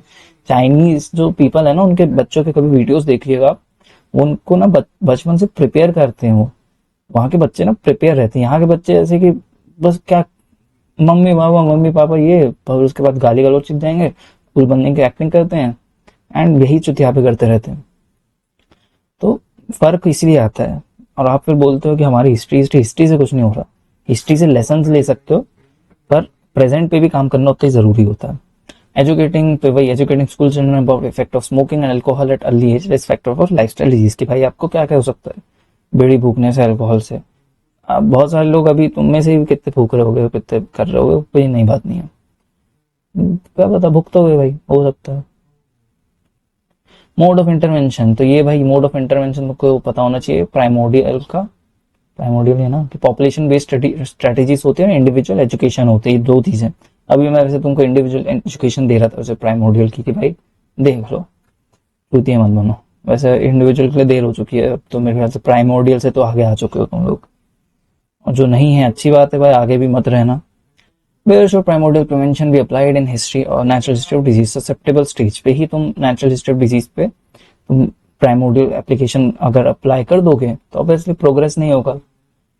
तुमने बैक्टीरिया को पहले ही एनवायरनमेंट से अलग कर दिया, तो ऑब्वियसली तुमको अब वो इन्फेक्शन नहीं करेगा। इन्फेक्शन करके तुम्हारे जो इन्फेक्शन आगे बढ़ के डिसेबिलिटी पे कन्वर्ट नहीं होगा, डिसेबिलिटी पर डेथ पे कन्वर्ट नहीं होगा। और non communicable disease which is the best level of prevention primordial ही होता है भाई। तो देखा जाए तो प्राइमोडियल सबसे बेस्ट होता है, बट प्राइमोडियल हर चीज में आप नहीं कर सकते। आप सारे बैक्टीरिया से सारी चीजों को इतना नहीं कर पाओगे। नॉन कम्युनिकेबल डिजीज पे आप फिर भी कंट्रोल ला सकते हो, क्योंकि मेजोरिटी जो एनसीडीज में आता है, ओबेसिटी, कैंसर, अपना स्ट्रोक, ये सारे जो डायबिटीज, हाइपरटेंशन, तो ये सबको कंट्रोल कर सकते हैं आपके खुद के एक्शन से काफी हद तक। Primary prevention, action taken on intervention given prior to onset of disease, तो ये मैंने अंडरलाइन करके रखा है, prior to onset of disease. क्या भाई यहाँ पे ना रिस्क फैक्टर इन्वॉल्व है, रिस्क फैक्टर पे इन्वॉल्व है, disease not yet taken place but risk factor है। तो इसलिए अपन सबसे बेस्ट एग्जांपल क्या होता है, क्या बोलते हैं इसका, प्राइमरी प्रिवेंशन का, वो होता है वैक्सीनेशन। तो अगर आपसे एक एग्जामिनर पूछे व्हाट इज द एग्जांपल बताओ प्राइमरी प्रिवेंशन के, आप खुद से बताओ वैक्सीनेशन प्राइमरी प्रिवेंशन के, तो आप थोड़ा सा ना चीजों को ना कंबाइन करके बताओगे ना, तो वो भी खुश होगा कि हाँ इसको आता है, पढ़ा लिखा आदमी थोड़ा सा। ठीक है। Giving measles vaccine to an infant so that chances of measles are minimized. Natural disease prevention, तो ये कब अपन अप्लाई कर रहे हैं भाई, ये वाली जो स्टेज है primary prevention, pre pathogen state में, कि भाई यहाँ पे भी अभी इन्वायरमेंट पे, पर अभी यहाँ पे risk factor involve, risk factor तो है, ठीक है, रिस्क फैक्टर है, ठीक है। Mode of intervention, health promotion, process of enabling people to lead healthy life by increasing control over their health. तो हेल्थ प्रमोशन, तो ये मोड ऑफ इंटरवेंशन इसका क्या है प्राइमरी वाले का, हेल्थ प्रमोशन, कि भाई educating people about harmful effects of high salt intake. Salt intake risk क्या है इस पे हाई सॉल्ट इनटेक का, हाइपरटेंशन, इसलिए आप बता रहे हो उसको पहले से। एनवायरमेंटल मॉडिफिकेशन एक चीज है हेल्थ प्रमोशन के साथ साथ। Adequately ventilated house hold reduce the chance of respiratory diseases, कि भाई मान लो चूल्हा जल रहा है, अब आप चूल्हे के धुएं को स्पूक कर, मतलब अंदर लेते जा रहे हो, इनहेल कर रहे हो, तो आपको ज्यादा दिक्कत होगी। वहीं पे आप एक प्रॉपर वेंटिलेशन आपने रखा है, तो ऑब्वियसली आपको ये सब चीजें नहीं होंगी, दिक्कत नहीं होगी। उसी तरह से मैं एक चीज और तुमको बताता हूँ, ये तुम शायद मतलब बहुत कम लोग को पता होगा, कि तुमको और तुम्हारे जो मतलब खासकर जो तुम्हारी मम्मी है ना, उनको बहुत ज्यादा रिस्क होता है कैंसर, लंग कैंसर डेवलप होने का। वो क्यों तुम सोचोगे, क्योंकि देखो जो अभी जो कुकिंग ऑयल होता है ना, वो cooking oil, refined cooking oil, refined cooking oil एक चीज रिलीज करता है, होता है बेंजीन या बेंजीन रिलेटेड प्रोडक्ट्स होते हैं, मेरे को एक्सैक्ट उसका याद नहीं आ रहा, पर जहां तक बेंजीन होता है, अब वो क्योंकि प्रॉपर वेंटिलेशन होता नहीं है और वो इनहेल होता है, बहुत माइक्रो डोज में इनहेल होता है। पर आप सोचो कि हर साल में, हर साल के आप हर 5 साल, 10 साल, 20 साल के इसमें एक बहुत एडिक्वेट अमाउंट पे वो बेंजीन इनहेल हो जाता है, एंड क्योंकि एयर क्वालिटी वैसी खराब है, आपके बहुत सारे फैक्टर्स वैसे खराब चल रहे हैं आजकल, और एक ये प्लस फैक्टर हो जाता है, इसलिए वेंटिलेशन बहुत ज़रूरी है। बाकी ऑयल को चेंज करना भी काफ़ी एक मतलब मेजर चीज़ है कि भाई आप अपना ऑयल चेंज करो। मैं बाकी वीडियोस में भी बोलता हूँ, मैं दूसरे चैनल पे भी बोलता रहता हूँ। तो यही चीज़ें हैं कि भाई जैसे ये एक इन्वायरमेंटल मॉडिफिकेशन की भाई वेंटिलेशन प्रॉपर हो, तो आप अपने और मतलब आपके आने वाली चीज़ें, मतलब आपके आने वाली जनरेशन है, आप उसकी भी लाइफ बचा सकते हो या रिस्क कम कर सकते हो। Availability of safe drinking water will reduce diarrhoea disease form infestation. तो भाई सेफ ड्रिंकिंग वाटर होगा तो आप भाई एनवायरमेंट मॉडिफिकेशन कर दिया आपने, क्लोरीन आपने छिड़क दिया पानी में, पानी आपका क्या डायरियल डिजीज के जो बैक्टीरिया थे, वायरस थे, वो कम हो गए। न्यूट्रिशनल इंटरवेंशन आप दे सकते हो, न्यूट्रिशनल में क्या, vitamin and mineral rich food, lifestyle and behavioural changes. तो ये सब क्या हो गया, हेल्थ प्रमोशन के अंडर पे आता है, ये चार चार ब्रांचेस। ऐसा टेबल बना सकते हो। स्पेसिफिक प्रोटेक्शन में क्या आ गया, वही immunization, wearing helmet while driving. तो ये स्पेसिफिक है अपने आप में। तुम हेलमेट लगा के बाथरूम नहीं जाओगे, तुम हेलमेट पहन के तुम क्लास में नहीं जाओगे, तुम हेलमेट पहन के बहुत स्पेसिफिकली है ना कि गाड़ी चलाओगे तब हेलमेट पहनना ज्यादा अच्छा है। सीट बेल्ट तुम कार में ही पहनोगे ना, सीट बेल्ट तुम बाइक में थोड़ी ना पहन दोगे। तो ये सब स्पेसिफिक प्रोटेक्शन के अंडर पे आ गया। सेकेंडरी प्रिवेंशन क्या हो गया, heads the progress of a disease at its incipient stage and prevent complete. मतलब कि भाई अब डिजीज चालू हो गई है, पॉसिबली सेट इन, बट अपन को उसको कम करना, arrest the disease process, seek unrecognised disease and track it before it resistant. क्या बोलना चाह रहे हैं कि भाई, एक सेकेंड। तो क्या बोलना चाह रहे थे भाई कि भाई सेकेंडरी जो प्रिवेंशन है ना, उस पर डिजीज चालू हो चुकी है, अब अपन को भाई उसको अरेस्ट करना, उसकी भाई प्रोग्रेशन ना हो, और प्रोग्रेशन होके भाई वो ज्यादा दिक्कत ना क्रिएट करे। ये है सेकेंडरी प्रिवेंशन का मतलब। बाकी इसकी डेफिनेशन टेक्निकल तो तुम एक बार देख सकते हो। How do we achieve secondary prevention, early diagnosis treatment, क्योंकि अपन स्क्रीनिंग के थ्रू पता कर सकते हैं। अर्ली डायग्नोसिस ट्रीटमेंट, पैप्समियर हो गया, रैंडम ब्लड शुगर अपन ने कंडक्ट किए, मेडिकल कैंप्स लगते हैं इसके। ट्रीटमेंट पे अपन जैसे ट्रीटमेंट का एग्जांपल क्या हो गया कि भाई अपन directly observe treatment short course, जो टीबी के लिए डॉट्स का प्रोग्राम चलता है, वो अपन ने दे दिया कि भाई ये डिजीज आगे प्रोग्रेस ना करे। फिर most of the national health program of India operate कौन से लेवल पे, सेकेंडरी प्रिवेंशन पे, जो कि ऑब्वियसली एक्सपेंसिव भी पड़ता है, पर अब इस तरह से अभी हेल्थ टिका हुआ है। प्राइमरी पे अपन शिफ्ट करना चाह रहे हैं, कर भी रहे हैं, बता रहे हैं। बाकी सबसे मेन अच्छा होगा कि प्राइमोडियल साइट पर अपन जाएं, और प्राइमोडियल साइट के लिए जनता का जागरूक होना जरूरी है, और जनता को जागरूक करने के लिए तुम लोग को जागरूक होना जरूरी है, ताकि तुम कम्युनिकेट करो, अपने अंदर दवाएं मत रखो। Tertiary prevention applied when disease has advance beyond early stage से आगे पहुंच चुकी है, since disease has advance to a stage of irreversibility और कॉम्प्लिकेशन। तो अब सीधा सिंपल सा क्या क्या कर सकते हो, उसमें डिसेबिलिटी को लिमिटेट कर सकते हो भाई। बैक्टीरिया मतलब उसको क्या, गैंग्रीन फुट है, गैंग्रीन हैंड, जो भी हो गया, मान लो इन्फेक्शन फैल गया, अब फैल चुका है अच्छा खासा, अब यहाँ से तुमको डिसेबल करना पड़ेगा, हाथ काट दिया, प्रिवेंट ट्रांजिशन ताकि आगे ना बढ़े। तो prevent transition of disease from impairment to handicap, physiotherapy in polio patient, ताकि क्या कि भाई एकदम ही डिसेबल ना हो जाए पूरी तरह से। तो फिजियोथेरेपी दे रहे हैं कि भाई थोड़ा सा चलने लगे, थोड़ा थोड़ा, जैसे जैसे एक वॉकर के थ्रू पे चलने लगे। हाँ, फिर rehabilitation, training and retraining of an individual to the highest possible level functional ability. जैसे क्रचेस देते हैं अपन पोलियो पे, वो क्रच जो होता है ना, अप्लाइड इन लेट पैथोजेनेसिस, मतलब वही लास्ट लेट पैथोजेनेसिस स्टेट में अपन इसको अप्लाई कर रहे हैं टर्शरी वाले को। Rehabilitation can be medical, vocational, social etcetera, बहुत सारी तरह के रिहेबिलिटेशन प्रोग्राम होते हैं। स्ट्रेटेजीज क्या चलती है, तो स्ट्रेटेजीज में अपन पॉपुलेशन या मास स्ट्रेटेजी अप्लाई कर सकते हैं। When we apply certain techniques for all members of a given population, example a medical institute educating all faculty, staff and student about hand hygiene practice to prevent cross infection। देखो हाँ, एक और चीज, अगर तुम मतलब मेरे नोट्स तो नहीं है जैसे, तो तुम्हारे पास एटलीस्ट अर्पित सर की जो बुक होगी या जो भी बुक है, उसके साथ साथ ही चैप्टर खोल के रहना, तो उसी में तुम अंडरलाइन कर लो, तो तुमको रिवाइज भी हो जाएगा, साथ साथ तुमको चीजें याद भी हो जाएंगी, और तो तुम्हारे इसमें जो एग्जाम्पल होगा तुमको पता भी रहेगा कि अच्छा हाँ, ये साइड में चाहो तो एनोटेट भी कर सकते हो कुछ चीजें, ठीक है। तो अपन आगे करते, providing iodise salt and public distribution system for reducing dietary deficiency of iodine. Iodine की डेफिशिएंसी हर किसी को हो सकती है, तो इसलिए भाई अपन ने क्या किया, पॉपुलेशन मास स्ट्रेटेजी पे कि भाई नमक सब हर कोई खाता है, तो अपन आयोडीन मिला देते हैं उसमें, तो एंड आयोडीन इसका भी न्यूट्रिशन पे पूरा है कि भाई आप कितना फीजिबिलिटी एंड बहुत सारी इसके फैक्टर्स होते हैं। आप ऐसे ही मतलब जैसे आयरन की कमी है, पर क्योंकि आयरन का स्पेसिफिक टेस्ट होता है तो आप हर चीज आयरन, आप ऐसा नहीं कुरकुरे में आयरन मिला के बेच दोगे। इसका एक रीजन होता है कि भाई आयरन का स्पेसिफिक, तो वो अपन न्यूट्रिशन वाले चैप्टर में देखेंगे अच्छे से। यहाँ पे अपन बात करते हैं तो क्या हो गया, आयोडीन की एक अपन समझ गए बेसिक बेसिक कि भाई मास लेवल पे अपन ने सबको आयोडीन की कमी हो सकती है तो अपन ने सबको आयोडीन दे दिया। फिर हाई रिस्क स्ट्रेटेजी वाले किस पे ये स्ट्रेटेजी कब अप्लाई करेंगे भाई, जैसे cervical cancer, cervical cancer mainly females को ज्यादा होता है, तो अपन जो पैप्समियर है ये चीज सब चीजें हैं वो अपन किसको कर रहे हैं, प्रोवाइड कर रहे हैं अपने फीमेल्स को पहले प्रायोरिटी दे रहे हैं, मेल्स को नहीं उतनी। होने को तो हो सकता है मेल्स को, पर 1% चांस है, वहीं पे 99% एचपीवी के चांस किसको होते हैं, फीमेल्स को।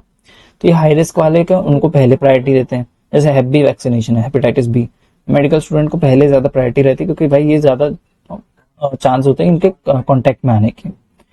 ठीक है, anti rabies vaccine to veterinary doctor, मतलब कि भाई एंटी रेबीज का वैक्सीन अपन इसलिए दे रहे हैं वेटनरी वालों को क्योंकि ऑब्वियसली कोई एक्सपोज होता है ना, उनको ज्यादा रिस्क है। Pasteurization of milk specific protection, ये अपन किस लिए, कौन सा एग्जांपल हो गया, प्राइमरी प्रिवेंशन का। Chemoprophylaxis during an epidemic of meningococcal meningitis, तो ये किसका एग्जांपल है भाई, यहाँ पे देखो मेनिंगोकोकल मेनिंजाइटिस का एपिडेमिक हुआ तो ये प्रेजेंट है, बैक्टीरिया जो है वो प्रेजेंट है, तो अपन ये क्या हो गया, बैक्टीरिया प्रेजेंट है और अपन उसको क्या दे, कीमोप्रोफिलैक्सिस। कीमोप्रोफिलैक्सिस का मतलब क्या होता है, माइक्रो में पढ़ा होगा कि भाई अपन पहले ही दवाई उसको दे दो, पहले अपन कुछ कैप्सूल खा के बैठे कि अपन को वो बैक्टीरिया इन्फेक्ट ना करे, इन्फेक्ट करे भी तो अपन को उसका कुछ ज्यादा रिस्क, मतलब कुछ ज्यादा प्रोग्रेशन ना हो उस डिजीज का।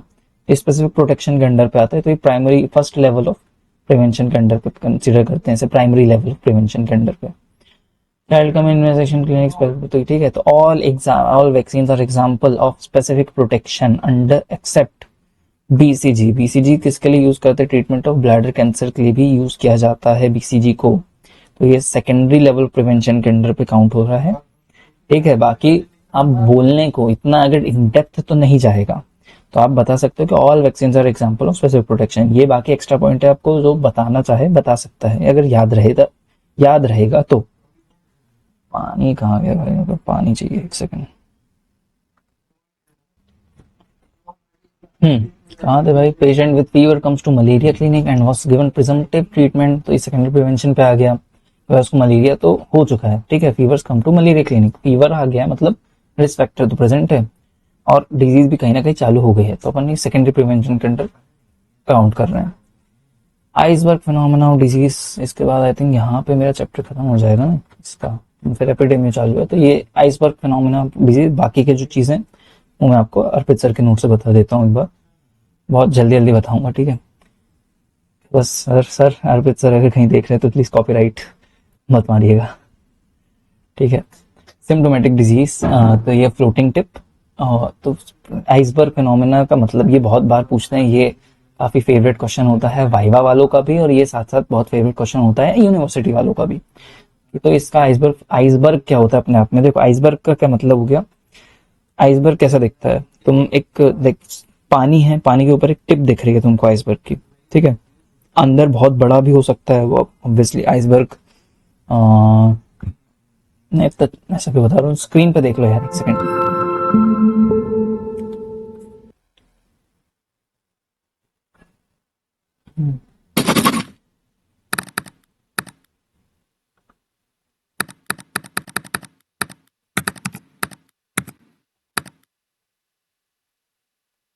देखो आइसबर्ग क्या होता है, तो देखो आइसबर्ग ना कुछ ऐसा होता है, ये तुमको दिख रहा है आइसबर्ग कैसा दिखता है, आई थिंक ऐसा कुछ। तो अब जैसे तुम ये इसको देख रहे हो ना अच्छे से, ये देख रहे हो जैसे ये एक आइसबर्ग है, आइसबर्ग का मतलब क्या है, ये देखो तुम अगर कर्सर दिख रहा होगा, दिख रहा है ना, कर्सर दिख रहा है, तो ये देखो ये टिप है, ठीक है। अब तुम दूर से देखोगे ना, तुम तो पानी के ऊपर हो, तुमको अंदर का नहीं दिख रहा है, तुम देखोगे तो यार तुमको लगेगा कि ये तो छोटा सा एक आइस का मतलब बर्फ का टुकड़ा है जो कि तैर रहा है बाहर, पर अंदर इतना बड़ा है वो। ऐसे ही टाइटैनिक के साथ भी हो गया था कि भाई मतलब आइसबर्ग से टकरा के वो डूब गए थे, तो भाई अंदर इतना बड़ा है और बाहर से इतना सा दिख रहा है, तो यही होता है आइसबर्ग फिनोमेना ऑफ डिजीज, इसको डिजीज से लिंक किया गया है, एक एग्जाम्पल की तरह इसको यूज कर रहे हैं अपन। तो आइसबर्ग फिनोमेना में ये बताता है कि भाई जैसे जो सिम्टोमेटिक डिजीज है वो अपन को ऊपर टिप ऑफ द डिजीज में अपन को क्या दिख रहा है आइसबर्ग फिनोमेना में, इसमें फिनोमेना भी डाल देता हूँ ना, तुमको पूरा ही दिख जाएगा। ये देखो, ये एग्जाम्पल जैसे ये देख लो यार, जैसे कि विजिबल है, यहाँ पे तुमको आई थिंक दिख जाएगा स्क्रीन पे, ये तुम खुद भी समझ सकते हो कि क्या बताना चाहो कि भाई जैसे ये लो क्या।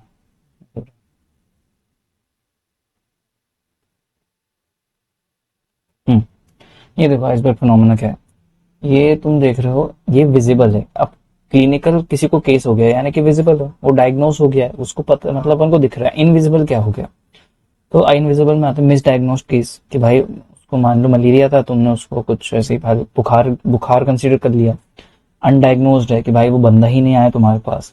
सब क्लिनिकल केस है कि उसको बहुत माइल्ड माइल्ड फीवर है एंड उसका दिक्कत हैम्पर नहीं हो रही, तो वो आया ही नहीं तुम्हारे पास, तो भी सब क्लिनिकल केस चल रहा है। एसिम्टोमेटिक या प्री सिम्टोमेटिक है कि भाई बुखार बुखार कुछ नहीं है, बट लेकिन फिर भी मलेरिया अंदर ही अंदर पनप रहा है, बढ़ रहा है। ससेप्टेबल पॉपुलेशन है कि भाई कोई ऐसे पॉपुलेशन जो कि ट्राइबल पॉपुलेशन है, जिसको मच्छरों के आसपास बहुत ज्यादा उनका सराउंडिंग मच्छरों से घिरी हुई है, तो ऑब्वियसली ससेप्टेबल हो गए। तो ये आइसबर्ग फिनोमेना होता है। तो ये कोविड-19 बता रहा है, बाकी इसी इसी तरह की कोई भी डिजीज हो सकती है। तो एक लाइन ऑफ डिमार्केशन होती है इसमें बिटवीन एपरेंट एंड इनएपरेंट इन्फेक्शंस। एक सेकेंड।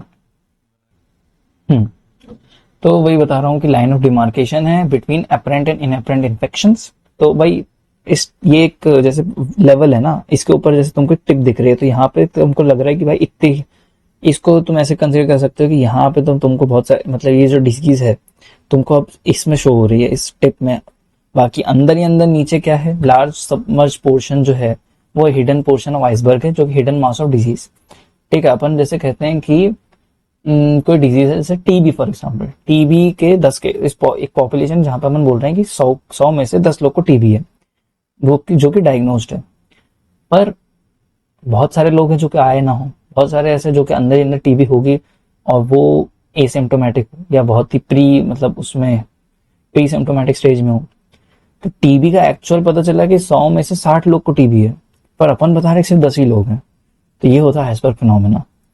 तो may be compare to an iceberg, तो ये बोल रहा है कि भाई आप डिजीज को कम्युनिटी को कंपेयर कर सकते हो आइसबर्ग से। Hidden mass of the disease could be carrier, latent, pre symptomatic and diagnose, इतनी सारी चीज हो सकती है। Considered prevalence of disease in the community. Prevalence का एक नया मतलब होता है प्रेवलेंस का कि old versus new cases upon total population, total susceptible population at a given place at a given time in 2000 years. तो एक फॉर्मूला है, उसका भी आप आगे देखेंगे।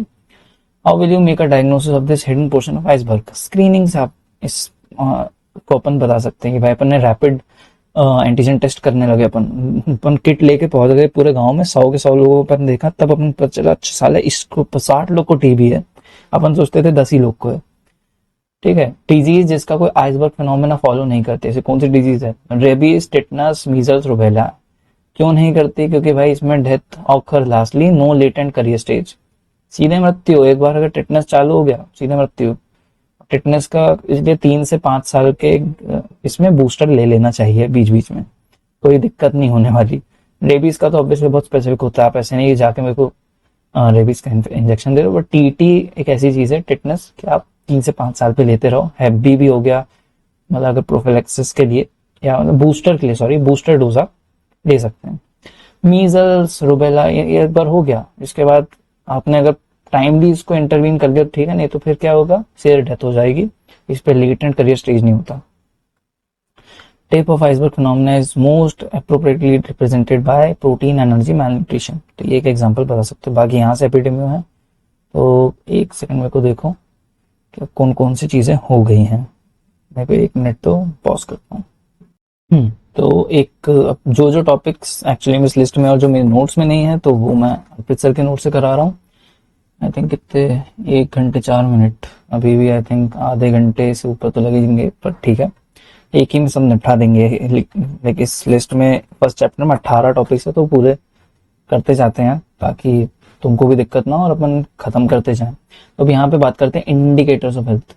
पेंसिल चलेगा ना, ठीक है। इंडिकेटर्स ऑफ हेल्थ, तो इंडिकेटर्स क्या हो गए, नाम से बता रहा है, health indicators are used for measuring health status of the community. Ideal indicator should be valid, reliable, sensitive, specific, visible and relevant.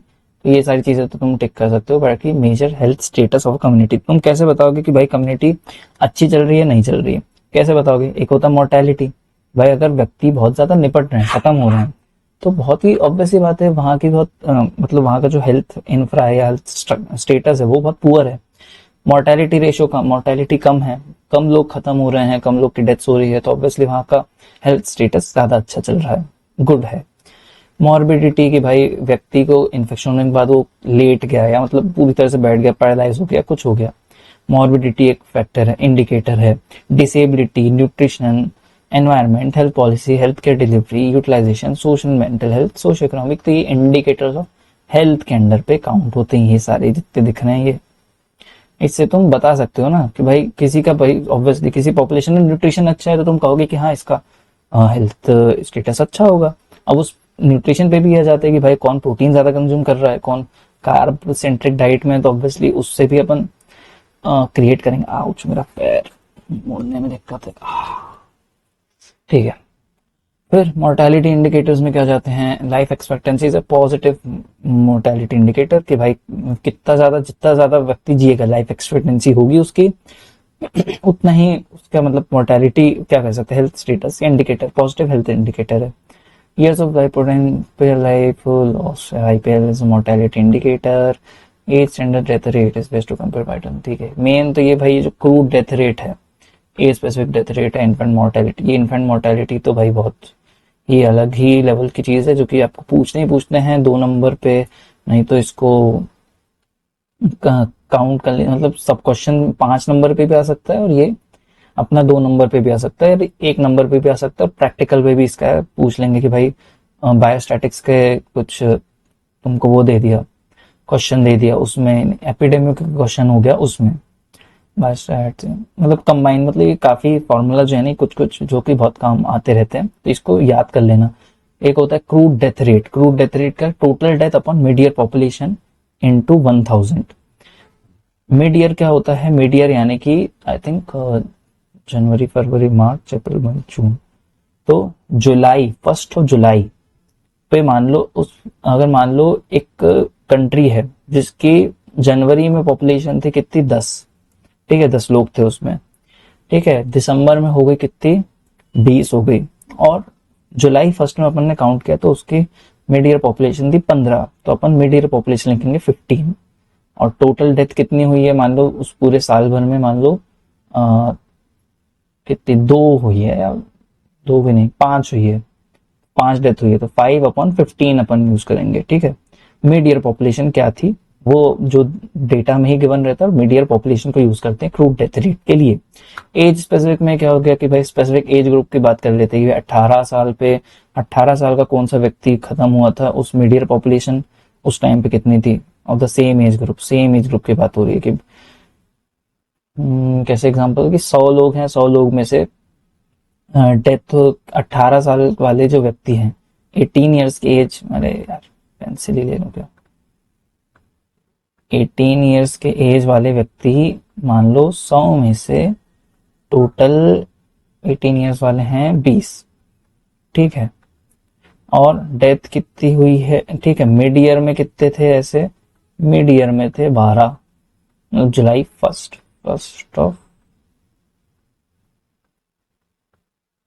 जुलाई, और मिड ईयर में इतने थे, एंड टोटल क्या कह सकते हैं, मिड ईयर पॉपुलेशन पे 12 लोग थे जिनके एज 18 साल की थी मिड ईयर पे। और total number of death, death कितनी हो गई है, मान लो बता रहे हैं भाई 2 डेथ हो गई है, तो एज स्पेसिफिक में क्या अपन निकालेंगे, 2/12 इंटू 1000, ये बता रहा चाह रहा है इसमें, ठीक है।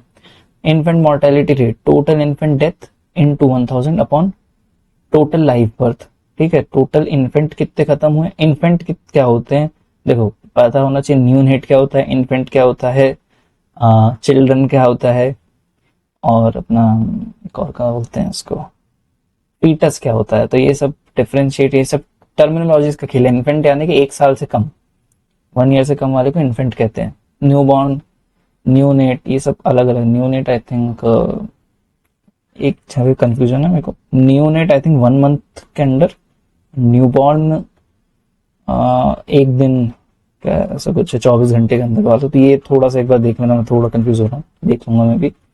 तो ठीक है, तो इन्फेंट मॉर्टेलिटी इतना तो श्योर है कि 1 साल से भी तो कम वाला है। और टोटल लाइफ बर्थ, उस टाइम टोटल लाइफ बर्थ कितने होते हैं, क्वेश्चन आ जाते हैं।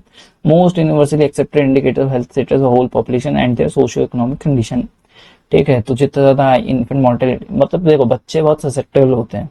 इन्फेंट जो होते हैं ना, बच्चे, छोटे छोटे बच्चे होते हैं, बहुत ससेप्टेबल होते हैं इन्फेक्शन के। वह तो हल्का सा भी कुछ भी आपका हेल्थ स्टेटस बिगड़ा, या मतलब आपका हेल्थ इन्फ्रा अच्छा नहीं है, तो आप उनको नहीं बचा पाते, ऐसा बहुत ज्यादा होता है। तो ये बहुत ही मोस्ट यूनिवर्सली एक्सेप्टेड इंडिकेटर है, जिसका आईएमआर ज्यादा होगा, ऑब्वियसली उस कंट्री का हेल्थ स्टेटस खराब होगा। जिसका आईएमआर अच्छा है उसका हेल्थ स्टेटस अपन कहेंगे कि हाँ एक अच्छे लेवल पे। Best indicator for availability, utilization, effectiveness of health services. Child mortality, तो ये चाइल्ड में 1 से 4 साल वाले चाइल्ड कहलाते हैं, तो ये देख लेना।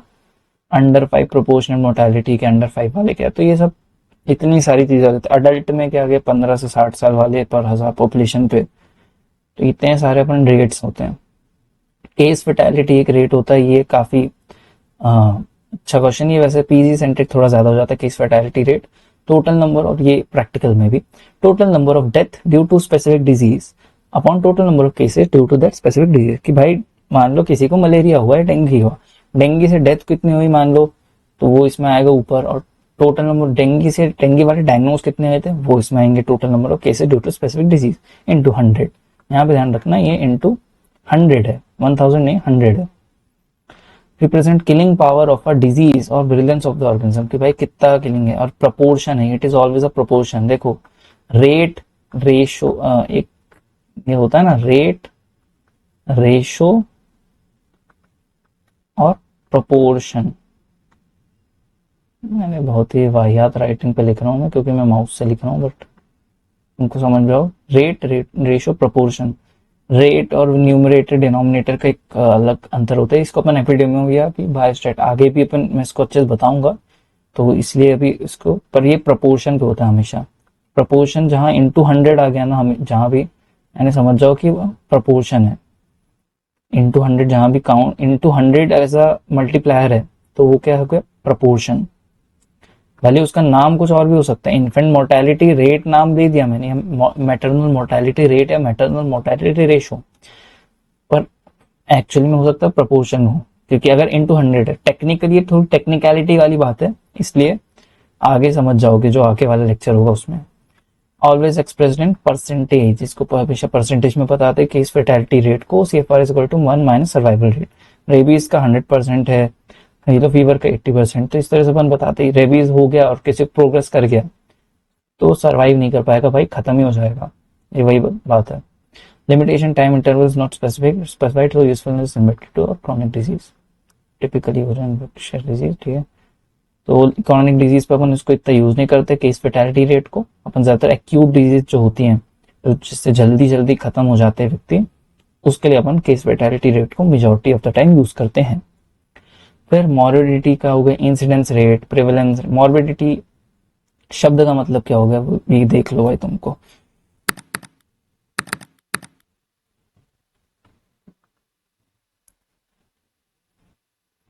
रोगों की, रोगी या रोगों की संख्या, कि भाई मान लो किसी मतलब संख्या कितनी है, मॉर्बिड लोग कितने हैं। ठीक है, 100 में से अगर मान लो 25 लोग इन्फेक्टेड हैं, तो 25 की मॉर्बिडिटी अपन को देखिए। चल रहा है ना भाई, ये बंद तो नहीं होगा।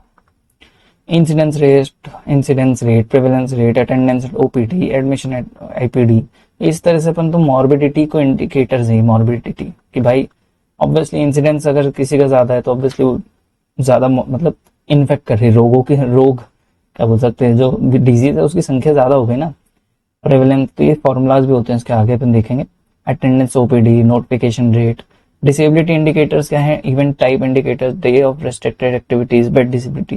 ये डिसेबिलिटी की बात करने लगे अपन कि भाई बंदा एकदम बैठ गया है, तो वो कैसे बता रहे हैं, इवेंट टाइप से भी बता सकते हैं, पर्सन टाइप से। इवेंट टाइप से डे ऑफ रेस्ट्रिक्टेड एक्टिविटीज, कि भाई इस स्पेसिफिक दिन पे ये सब व्यक्ति चल नहीं पा रहे। स्पेसिफिक डे कैसे बताऊं, मान लो किसी का एक्सीडेंट हुआ एंड उसके बाद उनका जो पैर है वो पूरा मतलब डिसेबल्ड हो गया है, उनका लॉस हो गया है 1 महीने तक के लिए, तो वो 1 महीने वो 30 डेज के लिए रेस्ट्रिक्टेड एक्टिविटी हो गई। बेड डिसेबिलिटी डेज हो गए, कि भाई बेड रिटर्न ही है इस टाइम, मतलब इस पूरे पीरियड में। वर्क लॉस डे के हिसाब से भी अपन बता सकते हैं कि भाई ये व्यक्ति इस टाइम पे काम पे नहीं आया, तो डिसेबल हो गया ना वो। पर्सन टाइम इंडिकेटर्स में limitation mobility, confined to house, limitation activity. Case I think तुम इतने तो समझदार हो गए, समझ में आ जाएगा। डाली ये बहन का घर, ये मेरे को एक बार 2 नंबर पे आया था, मैं उसको छोड़ना पड़ता है। Daily disability adjusted life years, ठीक है। तो DALY का भाई कोई फुल फॉर्म 2 नंबर पे आए या MCQs में, तो डिसेबिलिटी एडजस्टेड लाइफ ईयर्स। तो इसका एग्जाम बता क्या रहा है, number of years loss due to disability. क्या हो गया, 1 daily is equal to 1 year of healthy life lost. मान लो कोई बंदा था, अब उसका एक्सीडेंट हुआ, वो 1 साल के लिए ना बेड रिडन हो गया, डिसेबल्ड हो गया। डिसेबल्ड हो गया तो ऑब्वियसली भाई उसका वो नंबर ऑफ ईयर जो 1 साल है वो लॉस्ट हो गया ना डिसेबिलिटी की वजह से। तो ये डाली के under 1 daily 1 year of healthy life lost. Major burden of disease and effectiveness intervention, कि भाई किसी को कोई स्पेसिफिक डिजीज हुई जो कि पैरालाइज कर दिया, ठीक है रिकवर हो गया, बट पैरालाइज कर दिया है, अब 1 साल तक के उसका ट्रीटमेंट चल रहा है, उसके बाद उसकी रिकवरी होगी। तो मेजर बर्डन तो टैली के हिसाब से अपन बता सकते हैं। Measures morbidity and disability, express years of lost premature death and year. तो ये सब इतना डेप्थ में नहीं भी जाओगे चलेगा। Years life to lost life क्या होता है, years lost to disability, but DALY का ये 2-3 चीजें तुमको पता होनी चाहिए, एटलीस्ट 3-4 पॉइंट्स, तो भी काम चल जाएगा। और इसका full form disability adjusted life year, तो तुम खुद अपने आप से बता सकते हो। YPLL, DLF, DFLE तो मुश्किल है कि पूछे, हेल भी नहीं, काली, ये कली भी पूछ लेता है कभी कभी। तो क्वालिटी एडजस्टेड लाइफ ईयर्स क्या है, को number of quality years that would be added by intervention. अब अगर मान लो इंटरवीन, एक है कि भाई किसी को डिजीज हुई और वो बंदा पड़ा हो रहा पूरे टाइम, ठीक है। डेली का डिसेबल्ड टाइप, कली का QLY, quality adjusted life years क्या है, added due to intervention, added life. मान लो कोई व्यक्ति को पोलियो हुआ, अब वो डिसेबल्ड हो गया, ठीक है। ऐसे उसके 2-3 साल ना बर्बाद हो गए। फिर उसको कोई डॉक्टर या किसी कैंप वैम्प में गया एंड वहां पे उसको अपन ने कुछ इंटरवेंशन प्रोवाइड किया, क्रचेस अपन ने प्रोवाइड किया, उसको सर्जरी या कुछ भी करे, तो अब वो कैली के अंडर काउंट होगा कि कितने उसके क्वालिटी एडजस्टेड लाइफ। अगर मान लो उस व्यक्ति की एक्सपेक्टेंसी थी कि वो 60 साल तक ही जीता वह व्यक्ति, अब 60 साल में से उसने 10-15 साल तो ऐसे ही बर्बाद कर दिए डेली में डिसेबिलिटी के चक्कर में। अब बाकी अपन ने इंटरवेंशन दी थी उसको 15 साल की उम्र पे, तो जो बाकी का 60 - 15 हुआ, तो 45 ईयर्स अब वो कैली के अंदर काउंट होगा। 45 कैली के अंदर काउंट हो जाएगा। क्यों, क्योंकि भाई इंटरवेंशन देने के बाद वो बंदा चल फिर पा रहा है, जैसे तैसे काम तो कर ही पा रहा है, कुछ तो कर पा रहा है, नहीं तो बस वो पूरे टाइम पड़ा रहता।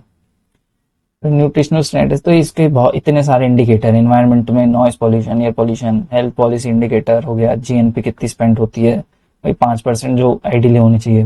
हेल्थ केयर डिलीवरी की भाई डॉक्टर पॉपुलेशन रेशो कितना है, doctor nurse, population health care centre. तो ये इतने सारे फैक्टर्स हैं या इतने सारे इंडिकेटर्स है जिससे तुम बता सकते हो कि भाई तुम्हारा हेल्थ स्टेटस या इंडिकेटर हेल्थ कैसा चल रहा है, हेल्थ स्टेटस कैसा चल रहा है, ठीक है। सोशियो में भी इतने हाउसिंग, फैमिली साइज लिटरेसी, तो अंदर ही अंदर बहुत सारी चीजें आ जाती हैं। फिर एक ये टॉपिक हो गया, अब इसके आगे कॉन्सेप्ट ऑफ हेल्थ तो तुमको पता है। PQLI के भाई ये MCQ में आता है, नहीं तो ये शॉर्ट में पूछ लेता है 2 नंबर। इंक्लूड क्या होता है इसमें, PQLI physical quality life index. अपन इंडेक्स के थ्रू बताते हैं कि भाई इस व्यक्ति की क्या जैसी सब्जेक्ट क्वालिटी ऑफ लाइफ, तो अपन बंदा अच्छा है या मतलब अच्छी हेल्थ में है या बुरी हेल्थ में, अपन कैसे डिसाइड करेंगे। इतनी सारी चीजें हो सकती हैं। आप उसका बायोमेडिकल कंसेप्ट ऑफ हेल्थ के हिसाब से देख सकते हैं, इकोलॉजिकल कैसा है, साइकोलॉजिकली कैसा चल रहा है उसका, इतने सारे चीजें से आप असेस कर सकते हो। उसी तरह से एक फैक्टर होता है PQLI, subjective component of quality of life.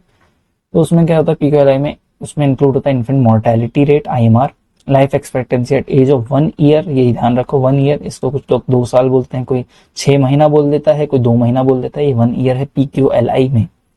ठीक है, इसी का एक भाई है आगे HDI, तो इसमें कंफ्यूजन होता है PQLR HDI, तो ये दो में ना लोग कंफ्यूज हो जाते हैं, इसलिए तो इसमें क्या कहा IMR, फिर life expectancy at age of 1 year, और लिटरेसी कि बंदा लिटरेट, मतलब ज्यादातर क्या होता है कि भाई आपको आपकी कोई भाषा लिखते पढ़ते आती है तो आप लिटरेट कहला गए। ठीक है, और इसके स्केल कैसे अपन डिसाइड करते हैं, 0 to 100, 0 यानी बेस्ट, 0 यानी वर्स्ट, 100 यानी बेस्ट परफॉर्मेंस। इंडिया की है 65 चल रही है। अब आई थिंक रिसेंट डेटा में शायद चेंज हुआ है कि नहीं, मेरे को नहीं पता, तो ये पुराने डेटा है, तो एक बार आप देख लीजिएगा, चेक कर लीजिएगा।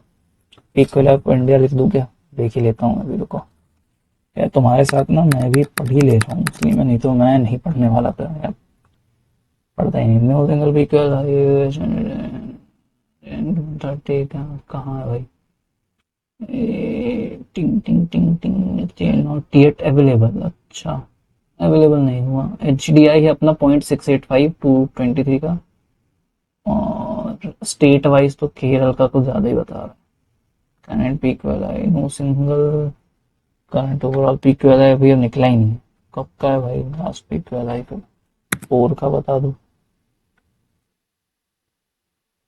पीक वाला है नेशनल विद इन इंडिया तरफ नेशनल पीक वाला है 77, मतलब 65 से तो ऊपर आ गए हैं अपन नेशनल एवरेज के हिसाब से। बाकी एकदम एग्जैक्ट अभी शायद, क्योंकि वो सेंसस वेंसस पे काउंट होगा, और सेंसस इस साल का हुआ है नहीं, मतलब इस बार का, तो अब वो सीधे बाद में ही उन्हें काउंट होगा सेंसस। सेंसस कब हो रहा है इंडिया का, ये भी पूछ लेते हैं। तो जो भी मैं बता रहा हूँ ना, नेक्स्ट सेंसस कब होना है, पोस्टपोन हो गया था ना ये 2021 में, क्योंकि हर 2011 में हो, तो उसका 10 साल बाद 21 में होना था। तो अब क्या बोल रहा है, 27 को होगा, 27 को होगा बाबू सेंसस। सरकारी लोगों की बहुत बेइज्जती बढ़ती है उनको, मतलब यहाँ वहाँ इतना जाओ। आई थिंक एक मूवी भी है, हॉन्टेड हाउस है कुछ करके कोई है, उसमें कोई ऐसे, छोड़ो अभी नहीं बताता, तो जाते हैं बंदे और कुछ हो जाता है। तो इंडिया का 65 से आई थिंक अभी 77, 74 कितना बता रहा था, 77 हो गया ना, थोड़ा बढ़ गया भाई, 77.67 एवरेज। तुम ये डेटा भी उसको बता सकते हो कि I am remembering 65 but now it's 77, around 77, ये 75 प्लस बता देना according to the data I found in Google. उसको सच सच बता भी दो, अगर एक्सटर्नल पूछे ना तो उसको बताओ, तो उसको लगेगा हाँ बंदे ने मेहनत तो की है कम से कम। ठीक है, ये नहीं कि एकदम उसको रटा हुआ चाहिए, पर अगर बाई चांस पूछ लिया, तुम लिख रहे हो तो बता दो, बंदा भी कहेगा अच्छा 77, वाह यार। ठीक है, 65 measure the result of social economic and political policies, subjective component of quality of life, तो ये चीजें आती है। इंक्लूड क्या होता है PQLI में, ये 3 चीज। और HDI एक होता है ह्यूमन डेवलपमेंटल इंडेक्स, इंडेक्स से अपन वही पता ही करते हैं ना, index is like your report card. ठीक है, तो PQLI ये तो रिपोर्ट कार्ड। अब इसमें क्या था, इंक्लूड किया IMR, age of 1 year, literacy, और इसका 0 to 100 चल रहा था स्कोर, इंडिया का 77 हो गया अभी, बाकी प्रिंटेड अभी 65 लिखा है। HDI में क्या क्या आता है, लाइफ एक्सपेक्टेंसी एट बर्थ, उस पे क्या था एज ऑफ 1 ईयर, इस पे बर्थ पे ही हो गया। Mean year of schooling and expected year of schooling, कि भाई आपका मीन एवरेज ईयर स्कूलिंग आपने कितनी अचीव की है। और GNI, gross national income per capita, आपको कितना एक पर व्यक्ति, पर हजार की पॉपुलेशन में व्यक्ति कितना कमाता है, तो ये HDI में आता है। HDI की वैल्यू कितनी, 0 to 1 चलती है, अपनी HDI 0.67 है। ठीक है, 132 आई थिंक, ये HDI की भी जो थी ना, HDI की क्या बता रहा था अपना, HDI का अभी 130, 132 से 130 आ गए हैं अपन शायद, है ना।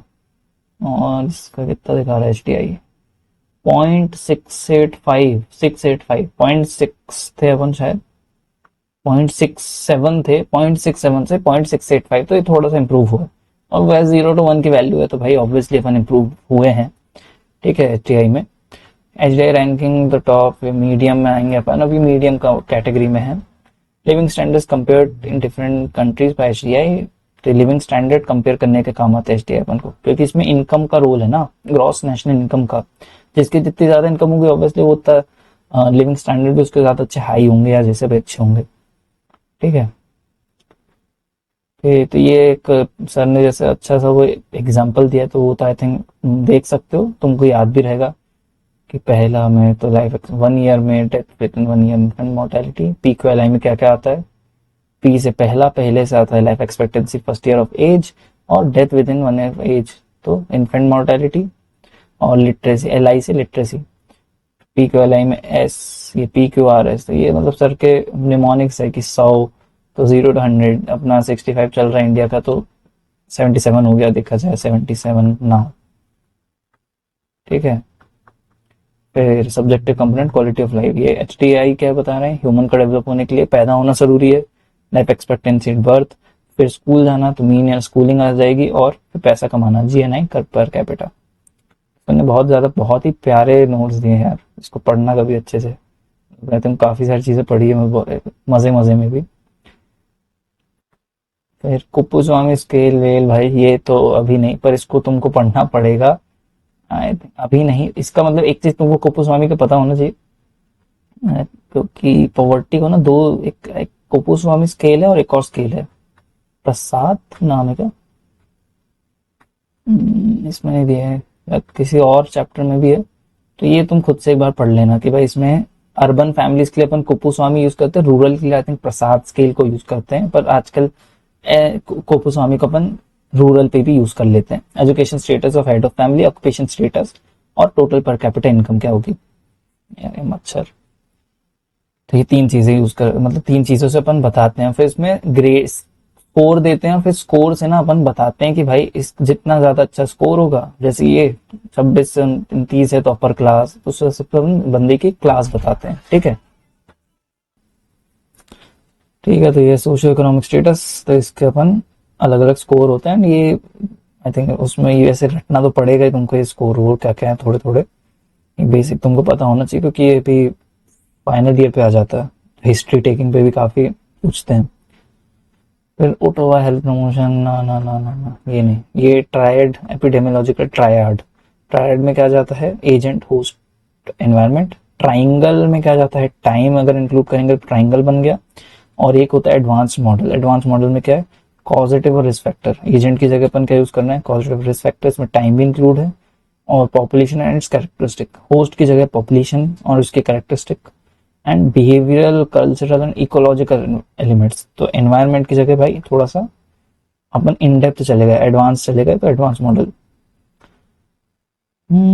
तो ट्राइंगल, और इसमें थोड़ा सा बस एक टाइम का ही फर्क है, ट्रायड में टाइम को कंसीडर नहीं करते, ट्राइंगल में टाइम को कंसीडर करा जाता है।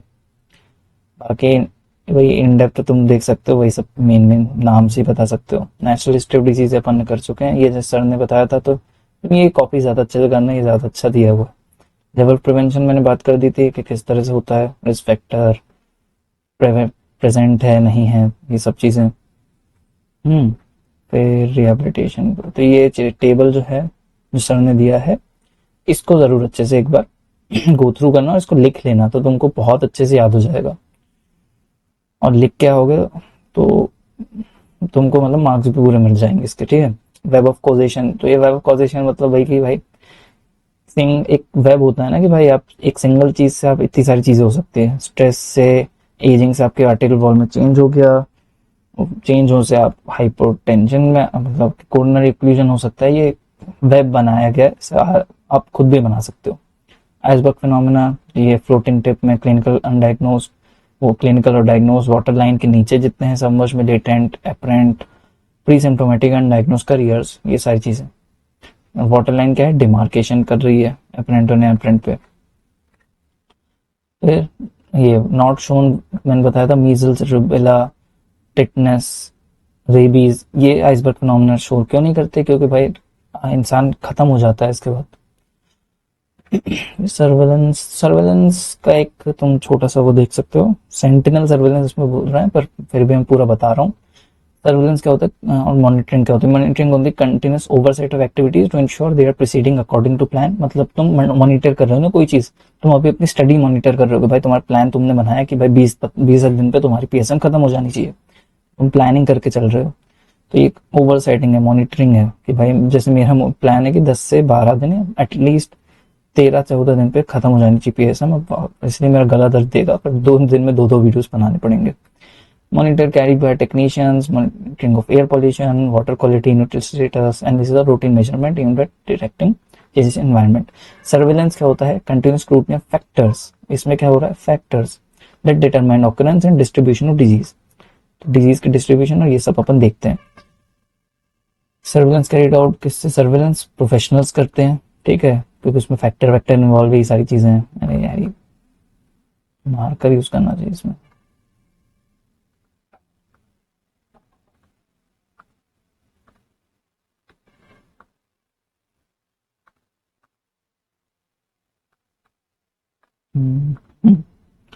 ऑब्जेक्टिव्स क्या हो गए? Health planning, control disease, state of new changing trends. तो अपन को वही सर्वेलेंस करने से अपन को डेटा मिलेगा कि भाई कौन सी डिजीज बढ़ रही है, कम हो रही है, क्या हो रहा है। एक्टिव, एक होता है एक्टिव टाइप, क्या होते हैं? एक्टिव सर्वेलेंस, पैसिव और सेंटिनल। एक्टिव में क्या हो गया? Health worker actively goes to house every fortnight, मतलब जो आशा हो गई तो वो हर गांव गांव, मतलब आशा हो गई है आंगनवाड़ी वाले एक्टिवली घर जा रही है, पेशेंट से बात कर रही है, टच में है। पैसिव में क्या हो गया? इटसेल्फ रिपोर्टेडली पैसिवली, कि भाई सामने से व्यक्ति आया, तुम्हारे पास टाइफाइड के पेशेंट सामने से आए, तो पैसिव सर्विलेंस हो गई। सेंटिनल अपने आप में एक थोड़ा सा ट्रिकी हो जाता है, लोग नहीं बता पाते। Helps in identifying missing cases and supplementing notifying cases. Done in NACP, national AIDS control programme पे सेंटिनल सर्विलेंस को यूज किया जाता है। ओके, 30 हो गए बात। एक्ट एंड पैसिव तो ये तो बता दो। सेंटिनल पे एक थोड़ी सी बात कर लो। Sentinel study of disease rates in specific population to estimate trends in larger population. Disease rate मतलब जैसे एड्स में, मान लो किसी एक तुमको कैसे पता चला इस किसी एक एरिया पे एड्स के पेशेंट बढ़ रहे हैं, ठीक है, स्पेसिफाइड पॉपुलेशन पे, जैसे जो सेक्स वर्कर्स हैं वहां पे बढ़ रहा है एड्स का संक्रमण, एड्स के रेट बढ़ रहा है। तो तुमने ट्रेंड एस्टिमेट कर लिया कि भाई लार्जर पॉपुलेशन पे, मतलब पूरे शहर पे कितने लोग को एड्स हो सकता है। ऑब्वियसली किन एक स्पेसिफिक एज ग्रुप को आप डिफाइन करोगे कि इतने से इतने एज ग्रुप वाले, इतने से इतने सोशियो इकोनॉमिक स्टेटस, और आपको बहुत सारी चीजें पता चलेंगी, ठीक है। तो सेंटिनल सर्वेलेंस के अंडर आ गई identifying the missing cases and thereby supplementing the notified cases, identifying new plus old cases. तो पुराने और ओल्ड दोनों को। मिसिंग केसेस को अपन कैसे बताते हैं? आइडेंटिफाइड मिसिंग केसेस की नोटिफाइड केसेस के, भाई मान लो एक मिस केस कैसा हो गया? एक सेक्स वर्कर है जिसको एड्स है, ठीक है, वो नोटिफाइड नहीं हुआ, वो आपके पास नहीं, अब मिस हो गया वो केस। अब क्या हो गया कि जो उसके जो कस्टमर्स थे, ठीक है, उनसे जिनके साथ उनके रिलेशन बने, वो बंदे पहुंच गए क्लिनिक में। अब एक पता चला कि भाई ये एक जो जो सेक्स वर्कर है वो तो मिस थी ना, तो अब उसका भी नाम आ गया, तो वो भी, उसको भी अब धरेंगे अपन कि भाई ट्रीटमेंट लो और फैलाओ मत। तो इस तरह से सेंटिनल सर्वेलेंस काम करता है। Estimate disease prevalence to morbidity measure by sentinel surveillance. To morbidity जो होती है वो सेंटिनल सर्वेलेंस से पता चलती है।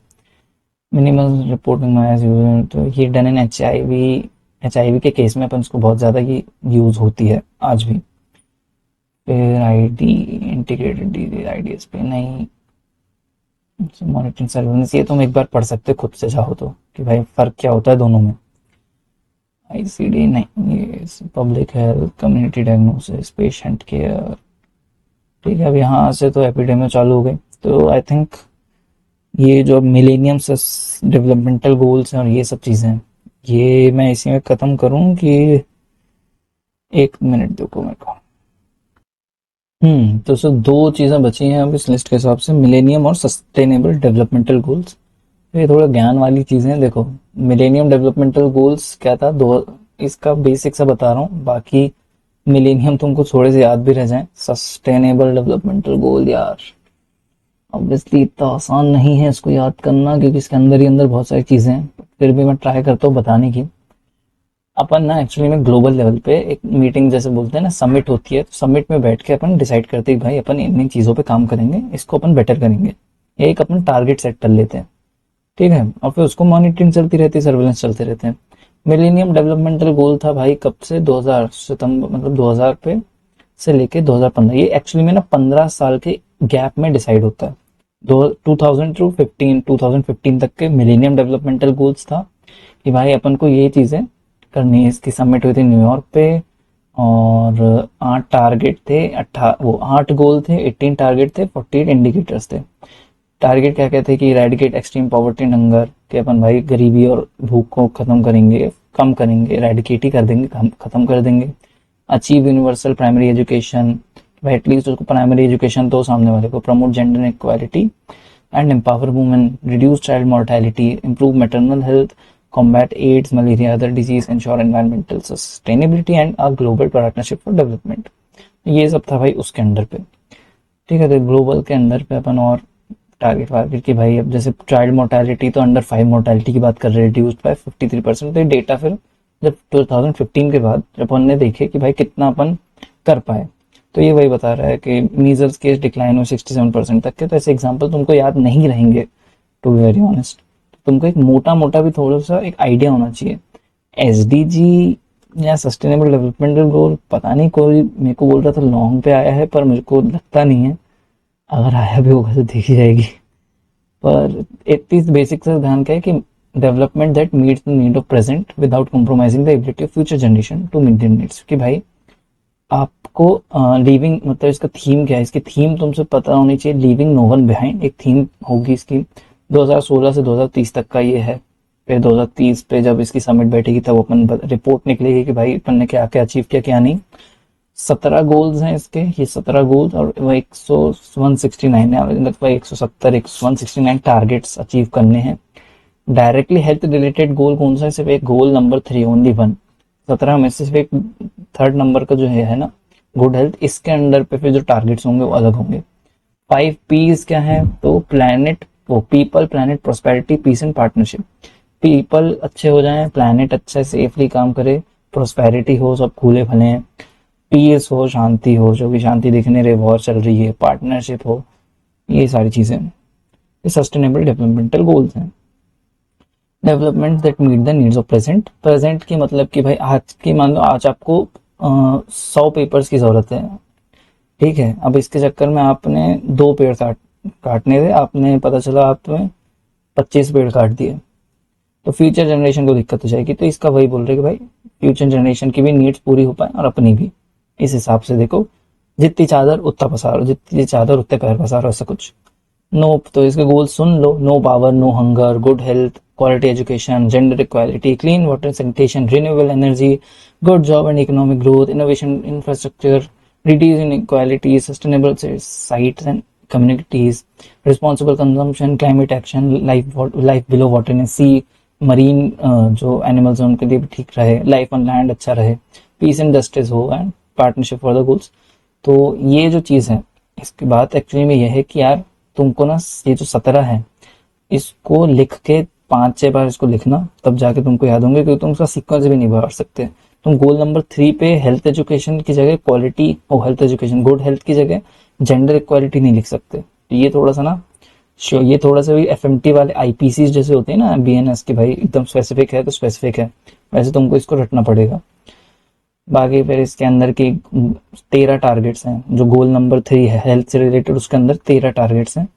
ये तुमको याद रहें, पढ़ लेना। बाकी मेरे को तो लगता नहीं है कि इतना अंदर तक के याद रहेगा, मेरे को भी कि 1 2 3 4 5 6 ये सब ने मोटा मोटा थर्ड 17 गोल्स, वो 17 गोल्स में से थर्ड नंबर का हेल्थ, हेल्थ में है 13 टारगेट्स। ठीक है, ये है एसडीजी। तो सस्टेनेबल, तो ये अपना इंडिया ने कैसे अडॉप्टेड किया है इसको, सबका साथ सबका विकास के नाम पे, together with all, development for all with a pledge, कि भाई सबका साथ मतलब टुगेदर विथ ऑल, सबके साथ है हम, डेवलपमेंट फॉर ऑल, सबका ही विकास हो ऐसा। सस्टेनेबल डेवलपमेंट स्टेट एजेंडा है, तो इसके involvement of private health sector भी मतलब उन्हें भी इंक्लूड किया गया है। India needs to develop strong system for monitoring, evaluation, accountability. तो ये सब उसमें चीजें हैं प्रोग्राम्स में, ठीक है। तो मेरे ख्याल से इस लिस्ट में तो भाई चीजें खत्म होती हैं। अब भाई मैं ले रहा हूँ विराम, अब नेक्स्ट टॉपिक पे मिलते हैं, एपिडेमियोलॉजी। ठीक है, तो बाय बाय। उम्मीद करते हैं आपको पसंद आया हो इतना लंबा झेलना। तो तब तक के लिए बाय बाय, थैंक यू।